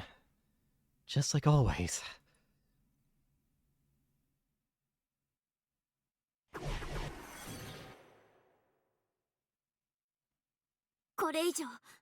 No more delusions, Taku. My mind's still trying to delude itself was forcibly ripped back to reality by Rimi's words. Otherwise, I'll have no choice but to erase you, Taku. You're gonna kill me. A chill ran down my spine. My perception of Rimi, the girl I thought would save me, was rapidly spiraling. Now she was turning into someone completely unrecognizable to me. You are, aren't you? I knew it. You really are a murderer. So why Why did she look so... Biting her lip as she fought back tears, hanging her head low as could be. It all made me hesitant to accuse her of anything. Tell me it's all a lie. Tell me it's all a prank so we can laugh it off. If you do, we can go back to how it used to be between us. I want to go back. Then, what am I? I suppose a person created through a gigalomaniac's delusions. That's absurd. I have memories of my own. I might not remember the little stuff from middle school, but I just forgot. That's all. You were born only a year and a half ago. Year and a half ago. That would have been when I started high school. Then wouldn't I just be an 18-month-old baby? I'd be going goo goo gaga, but I'm not. From the moment you were born, you were yourself, Taku. Are you saying you saw it with your own eyes? Sure, we've allegedly been friends for a year and a half, but I don't remember any of it. I first met you a month ago, at the crucifixion crime scene. I wasn't always a Suimei student, so I never met you before then. Rimi was a complete schizo. Complete and utter schizo. Just like all the others. No, not just schizo, super schizo. She was a tier. Not even Saint or Ayase could hope to match up to. Who created me? Explain that. Nishijo Takumi-kun. Yeah, I call BS. I'm a delusion, right? Then you're telling me I had a delusion and created myself? You're contradicting yourself. Or maybe this is all your delusion. A completely fictional storyline that you came up with all on your own. Well, leave me out of it. I didn't want you to know either, Taku. Nor did I want to come here. I should have tried harder. I should have tried harder to keep you away. Then, gathering her resolve, Rimi raised her head and looked straight at me. Her eyes glimmered with sincerity. It didn't feel like she was lying. It felt like she was entirely genuine. But now that we've come this far, I think it's best that you know the truth. But it wasn't the truth. It was all a lie. It had to be. Otherwise, my last start of sanity would snap. Besides, who would ever believe someone who suddenly decided to hit them with, "Oh yeah, BT dubs, you're a delusion"? I also think it's best that you know that everything you do is slowly chipping away at someone else's life. Wait, I know. But what about Nanami? If I'm a delusion, then is Nanami my blood-related sister delusion too? What about my parents? That makes no... Nana-chan exists. From the way Rimi talked about her, it was almost as if she knew her. The one who kidnapped her. Was it you? It might as well be. I was so focused on protecting her, I never considered the possibility that they would target her. I know who the kidnapper is. She really was a demon girl. I was right. I'd always been right. Rimi was the only one I wanted to be on my side. And even though I'd always believed that, there had always been more than enough reasons to doubt her. And yet even so, I'd feign ignorance, and simply trusted that she'd keep her promise to stay by my side. But despite all that, just like you, Rimi was... So you betrayed me too. Yes, I betrayed you. I had so many things from you. I'm sorry. I understand if you hate me. Even if you apologize, I won't believe you. I can't believe you. Despite my words, it was impossible for me to prove that I was real. All the supernatural things I'd seen up until now flashed through my mind. And that's when I knew I couldn't just laugh off her words as some insane asshole. As I thought that, Rimi began to approach me and then embraced me. Taken completely by surprise, I surrendered myself to her. I could feel her warmth. She had saved me. She had saved my soul. She had taught me nothing but kindness. But now, despite being in the center of her embrace, her warmth could not have felt more distant. I have to go soon. Go? Go where? To where Nana-chan's kidnapper is. I have to settle things once for all. Not just with Nana-chan. Everything. At this rate, I won't be able to protect you, Taku. I can't believe how careless you are. After all the horrible things you said to me, you're just gonna leave me? Rimi started inching away from me. One step, then another. Slowly she distanced herself. I'll be back. Just stay in your room, Taku. And when I do get back, we'll just talk. We'll have fun just like we used to. You can just stay in your room. It's okay. Such a gentle tone. Even though she had said all those cruel things. Why was she still being so nice to me? But you have to promise me one thing. No more delusions. Okay? Your delusions are far too strong. The more delusions you have, the more the lifespan of the real you gets whittled away. What are you? Alright. See you tomorrow. Bishi. Rimi struck a pose, saluting me with the most unnatural smile on her face. Could not have been more forced. And only a moment later, from her eyes, quiet tears began to fall. Rimi frantically turned her back to me, and as her shoulders started to tremble, she ran away. And I, having been left behind in a stupor, sank helplessly to my knees. What do you mean? The real me? Not a fake. All color vanished from the world. All hope I had once had was gone. My very existence had been denied. There was no meaning in me being here. Not even my death held any meaning. Rimi had left me, leaving behind a meaningless husk. She was my enemy. She had deceived me. And now, having said her piece, she'd probably lost her final remaining reason to be with me. She's not coming back. Rimi had abandoned me. But of course she had. I was a delusionary existence, according to her. A monster.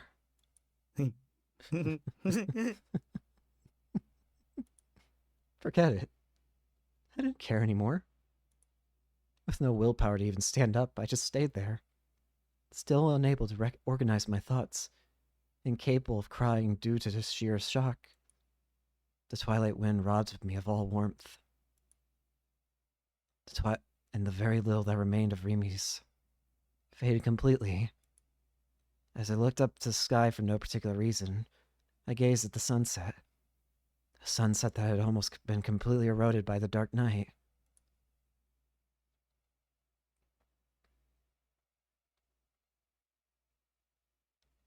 So this is the new one. Another oddball one, I see. Momose smiled as she stared fixedly at the Garo Froggy keychain Ben had just purchased. But my, if it isn't cute. That's not a new one. It's the one from last week. The, what was its name again? Ben glanced over at you as if pleading for help. The Teary Garo Froggy. Yeah, that. I'm so sorry for putting you through that, Yuo-chan. Having to keep this unpleasant old man company must have been awful. Oh, that's not... Ouch, come on, Momo-chan. You and I both know it's not every day you find a middle-aged guy as Danny as me. With Ban's half-joking protest falling on deaf ears, the president of Frisia served some tea. Heaving a deep sigh, Ban sat down in a chair and glanced around the office. The employees of Frisia, who usually worked well into the night, had actually returned home on time today. Each worker's schedule was arranged to tell this exact tale on the whiteboard. Thanks to their departures, despite the sun having only just set, the office was completely silent, as if it were the dead of night. So, Momo-chan, you end up looking into Faith Works? Before riding the train from Shinjuku, Ban had called Momose in advance and asked her to look into Faith Works. Before we get into that, smile still on her face, Momose glanced over at Yua, who was sipping from her teacup. Yua-chan, I really do think you should head on home once you're done with your tea. Huh? It's getting dark already. Won't your parents be worried about you? You realize what the intent behind Momose's words were. Whatever the conversation that would soon take place was, it was not meant for Yua's ears. Are you worried about me? Why, of course, dear. But mostly nodded with a serious look on her face. Although thankful for her consideration, Yua shook her head definitively in response. I'm not going anywhere. I'll do anything in my power, even if it means I get closer to the truth behind Mia-chan's death. You really shouldn't get yourself any more involved than you already have. I'm well past the point of being an outsider. An imposing, unwavering resolve dwelt within Yua's words. But mostly was perplexed at the unexpected opposition. Surprisingly stubborn for a young lady. Well, benching her this far into the game would be a tad cruel, don't you think? If push comes to shove, we can leave her with the guys at the station for a while. Momose was forced to sign in response to Ban's nonchalant attitude. Do you even have that kind of authority? Well, though I may not look it, I do belong to the world's finest criminal investigation division, courtesy of the TMPD. Could have fooled me. Upon pacifying Ban to a suitable degree, Momose stared intently at Yua. Under no circumstances are you to disclose anything you hear from this point forward. This is a matter of life and death. You need to understand this. Okay, I understand. Yua nodded, her expression far stiffer than before. Upon seeing that, Momose sighed once more, then proceeded to take a seat. Momose, hunching her already rotund body forward, operated the mouse connected to her laptop. So, what popped up about FaithWorks? Let's just say your gut was right on the mark. Both Ban and Yua appeared at the monitor from beside Momose. FaithWorks Ltd's parent company is Nozomi Technology. There we go. Nozomi Technology will be hosting a general European medical exhibition, cumulative financial quarters of financial results of Q1 of the fiscal year. Our efforts to bolster the medical instrument development industry regarding human resources. Nozomi Technology? From the Nozomi Group. Now that's a surprise. Hey, it's me, Gareth. 5 years ago, FaithWorks merged into Nozomi Group, and from that point forward, one after another, all of their products became a big hit. Info, Garify, anyone that doesn't know about this incredibly popular Ugly Q, we're selling merchandise, pay special attention,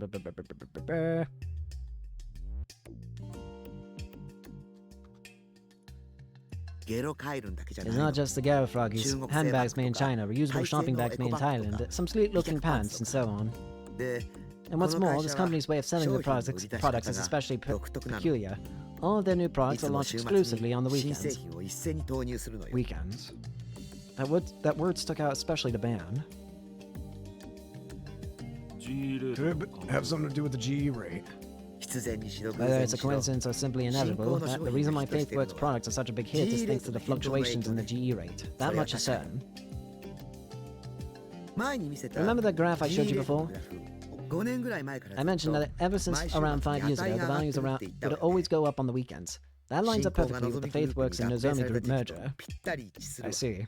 So the fluctuations started occurring once FaithWorks and Nozomi were merged. Do you think FaithWorks might be manipulating the rate?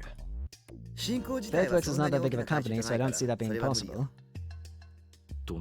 Which leaves the parent company, Nozomi. They're deadly suspicious. The whole group at their fingertips manipulating the GE rate would be a piece of cake. Wait, Nozomi's a given, but that's not the only thing strange about FaithWorks. Once I went back and took a look at the funds that trickled in when it was being founded, a real big shot came up. Big shot? Yes, Inohana Kozue. Wait, huh? Inohana Kozue? Yeah, well, if it isn't the leader of the Meiwa party. Oh, hang on. Kozue's father? Or is someone related to Kozue so someone related to Kozue is a leader of the Meiwa party? Although at the time of FaithWorks' establishment, he was still part of the Democratic Liberal Party. It's all connected. Just like what happened with Professor Oda, as well as the earthquake from a while back, the Meiwa Party's been putting pressure on the media to keep them from covering stuff that might be related to the GE rate. And about the GE rate graph. After investigating a few various sources, I found yet another interesting pattern. Yeah? As of now, there were two aspects about the GE rate that Momose had her attention on. First, the fact that they consistently rose each and every weekend. The maximum values themselves were not particularly notable, but aside from New Year's, Golden Week, and the Bond Festival, they always went up without fail. And second, the drastic rise following earthquakes. For both the quake 2 months ago, in which there were 8 fatalities, and the quake 1 week ago, in which there were more than 100 fatalities, the GE rate had shown an extreme upsurge for a short period of time. So, about the third pattern. These spikes only happened 4 times in the past year, and the times they appeared were inconsistent. The values weren't as high as when the earthquakes hit, but they were still fairly high. At first, I didn't understand what it all meant, but as I looked into it, I managed to find something that would fit that description. Something that only happened 4 times over 5 years. Huh? Could you go down the song and dance and just tell us? The elections. Elections? If we take into account both houses of the Diet and the 4 times elections were held recently, the days when the GE rate spiked match up perfectly. Ban stroked his unshaven chin with a stern look on his face. Elections where the opposition party, the Mayo Party, made great strides and became the ruling party. If I remember right, that was... 4 years ago, wasn't it? Yes, and it was 5 years ago when Inohana Kozue suddenly left the Democratic Liberal Party and joined the Meiwa Party soon after.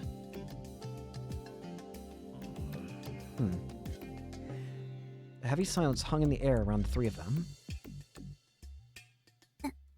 If I'm being honest, this is a little bit frightening. Yua's voice trembled slightly as she murmured. I was surprised myself. I didn't expect all these things to line up so perfectly. No, to be clear, this is all still circumstantial. Even then, the only reason we came to realize this stuff was because we looked into the GE rate. Had we brushed it aside, we'd be lost right now. As he said that, Ban nonchalantly retrieved his favorite handheld fan and began waving it at himself. By the way, you two mind if we talk about that one high school girl I looked into? Momose, bewildered by Ban's sudden change of topics, stared daggers at the detective. For goodness sake, you really should leave such nonsense at home. Yua-chan is right there, so would you please think twice before opening your mouth? Oh, come on, don't be like that. A slight smirk colored Ban's face, but his eyes did not match such a sentiment. It's about Aoi Sena. Actually, to be more accurately, it's about Hateno Sena. For some reason, she's been using her mother's maiden name as of late. Apparently, Hateno Sena's father, Hateno Asai, went missing, and his whereabouts are currently unknown. But what we do know is that he's actually a former employee of Nozomi Technology. Huh? What do you mean? I mean what I said. Simple as that. Nozomi Technology was a company that primarily developed software for use in medical equipment. The Nozomi group had begun with Nozomi Technology, but through repeated mergers and acquisitions, it had become one of Japan's top leading conglomerates. 6 months ago, Hateno Sena's mother and 1-year-old daughter, little sister, passed away under mysterious circumstances. Her father's disappearance came right after that. Hateno Sena then caused a massive ruckus, so she ran away from the facility she was entrusted to at the time. What facility was that? It's called Tenjin Dorm. It's a non-profit rehabilitation facility. For the public, that is. To the public? Are you suggesting that there's something else to it? Well, wouldn't you know, it has this one sponsor, one that just so happens to be the Cosmic Church of the Divine Light. The Cosmic Church of the Divine Light? Momose grimaced at those words. She then spoke once more, her tone now clearly exasperated. Yeah, it's another name with an awful lot of troublesome baggage behind it. I should also mention that Tenjin Dorm was under a different name up until 2 years ago. Arcard Medical. Oh, interesting. That explains more about why why the same device that was used on Ayase was used on Sena's mother. They were part of the same facility. It's just that it underwent a name change at some point. Interesting. And by sheer coincidence, the charismatic persona that's rocking Shibuya's young people, Fez, or rather Kishimoto Ayase, was staying there too. Although it seems like her and Hateno Sena just barely passed each other by. Ban then leaned forward toward Momose and Yua. Well, there you go. But here's where things get interesting. Arcart Medical, unlike Tenjin Dorm, was a mental facility. They treated patients suffering from mental illnesses. However, 2 years ago, Arcart Medical suddenly became the non-profit Tenjin Dorm, a rehab facility. Due to that, all the psychiatrists got discharged, but every single one of those same doctors got employed at the H Tokyo General Hospital near Yogi. Oh, what? So they went... So wouldn't that mean... The other guy, what was his name again? The doctor that Takumi saw, that we saw at the beginning, earlier. I can't remember his name, but he was one of the victims, the one who had his brain carved out. Was he also then one of those psychiatrists? Didn't the victim of the numbskull case work in that hospital? Yeah. Yeah, Takashina Fumio. If memory serves, he was a psychiatrist at H Tokyo General Hospital. Incidentally, the director is on pretty good terms with Inohana. That's his name again. Yua-chan, that Nishijo Takumi kid you were after? He actually visited H Tokyo General Hospital 3 times this month. Is that so? The police were following him the whole time. We know that one for a fact. Furthermore, there were even records of Nishijo being hospitalized there a few years ago. And his attending physician, Takashina Fumio. What's really strange though is Nishijo's medical records. He got in at 10 years old, and a few years later, about 2 years ago, the records stopped. And there's no record of him being discharged. Did someone have falsified the documents? It's up in the air, really. That was about as far as I got. The real Nishijo Takumi is in the hospital still. That's why... Oh, that's why Takumi saw the black void in the hospital. If Takumi were to go past that black void, it would mean he'd be able to see the real Nishijo Takumi. The one that we know of as Shogun. So something has to be there in order to prevent that from ever happening. Which is that black wall. The real Takumi is beyond that wall. That's why... Okay. One more thing in regards to Hateno Sena.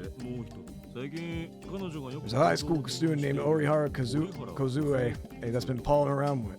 She's been palling around with. She's a classmate of Nishijo, starting about a month ago when she transferred in. This old lady has quite the backstory to her.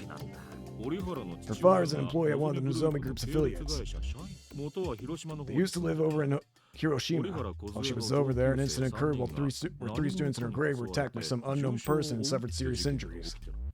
Oh, it's talking about when she cut off their hands, right? Apparently all 3 of them got their right arms lopped off by some bladed weapon. Horrible state of affairs. Orihara happened to be present there that day. There were doubts about whether or not she was the culprit, but she wasn't arrested, on the grounds that the weapon she used to commit the crime didn't exist. Well, that's true. That's technically true. The weapon doesn't exist. It just also does exist, but it doesn't. It just decides to exist when it wants to exist. Grapevine says it got too hard for them to stick around up there, or out, after all that, so they moved here. The weapon didn't exist. Don't you mean they couldn't find it? No, it full-on doesn't exist. They don't even know what was used to cut them up. Crime happened in such a way that no one other than Orihara could have done it. Even if she was the culprit, it was impossible for her to both pull the weapon out of nowhere and hide it somewhere. The debate raged on pretty hard on this fact, to the point where some argued whether or not it was the Kamaitachi phenomenon. The magic trick involving someone pulling out a sword out from nowhere. Oh, that's just speculation. Who knows? This feels wrong. Yua, as if trying to stop herself from trembling, hunched down toward her knees, then began to stroke both her arms with her hands. It's hard to put my finger on it, but it's as if some much greater will than we know is at play here. Due to the nature of the job, I can't really afford to subscribe to conspiracy theories like this. Just this once, I might have to. The Meiwa Party and Nozomi Group. Those both seem related to the GE rate. And the Cosmic Church of the Divine Light might yield some gold if I dig just right. It never did have pleasant rumors surrounding it. Sipping some of her tea, Momose shrugged her shoulders. You never cease to amaze me, Banjan. Putting aside even your own job just to look into strange leads like this. We're getting down to the brass tacks. Wouldn't it be your fault for cluing me in on the GE rate? That may be true, but... Well, don't blame me if you get yourself booted from the investigation. You baffle me with how genuinely tactless you are. I'll say that much. Those words were neither those of astonishment nor of condemnation, but rather a fairly roundabout way of praising him. Mose, despite her words, acknowledged Ban in his pursuits. Oh dear. Oh, I've got a call coming in. Ban's cell phone let out an electronic tune. Looking at the display, he saw that the caller was a restricted number. Hello? Loud static could be heard from the other end of the call. Ban took the phone away from his ear and looked at the display once more. His connection was good, so he was likely not the issue. It must have been the caller causing the problem. Ban brought his ear close to the phone, believing that the call was coming from someplace far away. What? Who's this? Back off. This was one of the anonymous, threatening phone calls he had been receiving recently. The mechanical-sounding voice was likely due to the use of a voice changer. Ban let out an audible laugh before proceeding to answer. Oh, look who it is! You know, it keeps bugging me that I don't know your name. Might give me something to call you by? Besides, you're telling me to back off, but what am I supposed to be backing off from? You have to be specific or else how am I gonna know? Back off. They always hung up there. Always after saying back off twice. The pattern repeated itself so often it was practically routine. No matter how much Ban tried to speak to them, there was never an answer. But on this day, that would finally change. Or else. Huh? Sir. Suwa! Who's this? I'm sorry. I was careless. Upon hearing that, Ban finally understood whose distressed voice it was on the other end of the call. Suwa? Yeah. They nabbed me out of nowhere. Who nabbed you? Where are you right now? I don't know who did it. They had a black ski mask and... How many are there? Just one?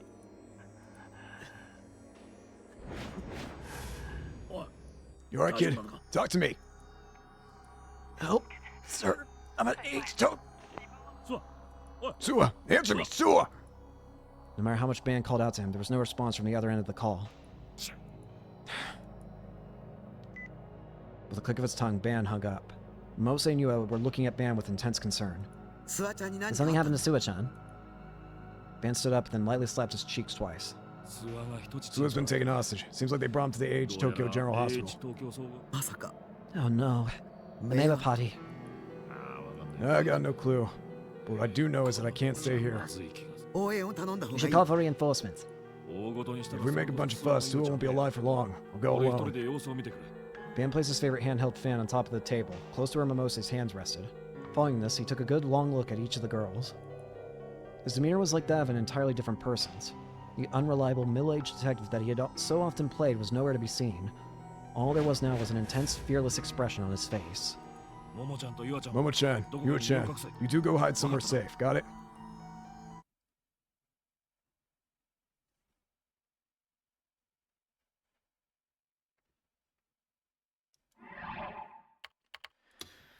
We're gonna go ahead and save it here. Oh boy, it's getting serious. I think we're starting to get close to the end as well, but we'll see. At the very least, we're getting close to the end of our first route, whatever. Anyways, thank you all so much for watching. Hope you enjoyed and hope to see you all later. Peace.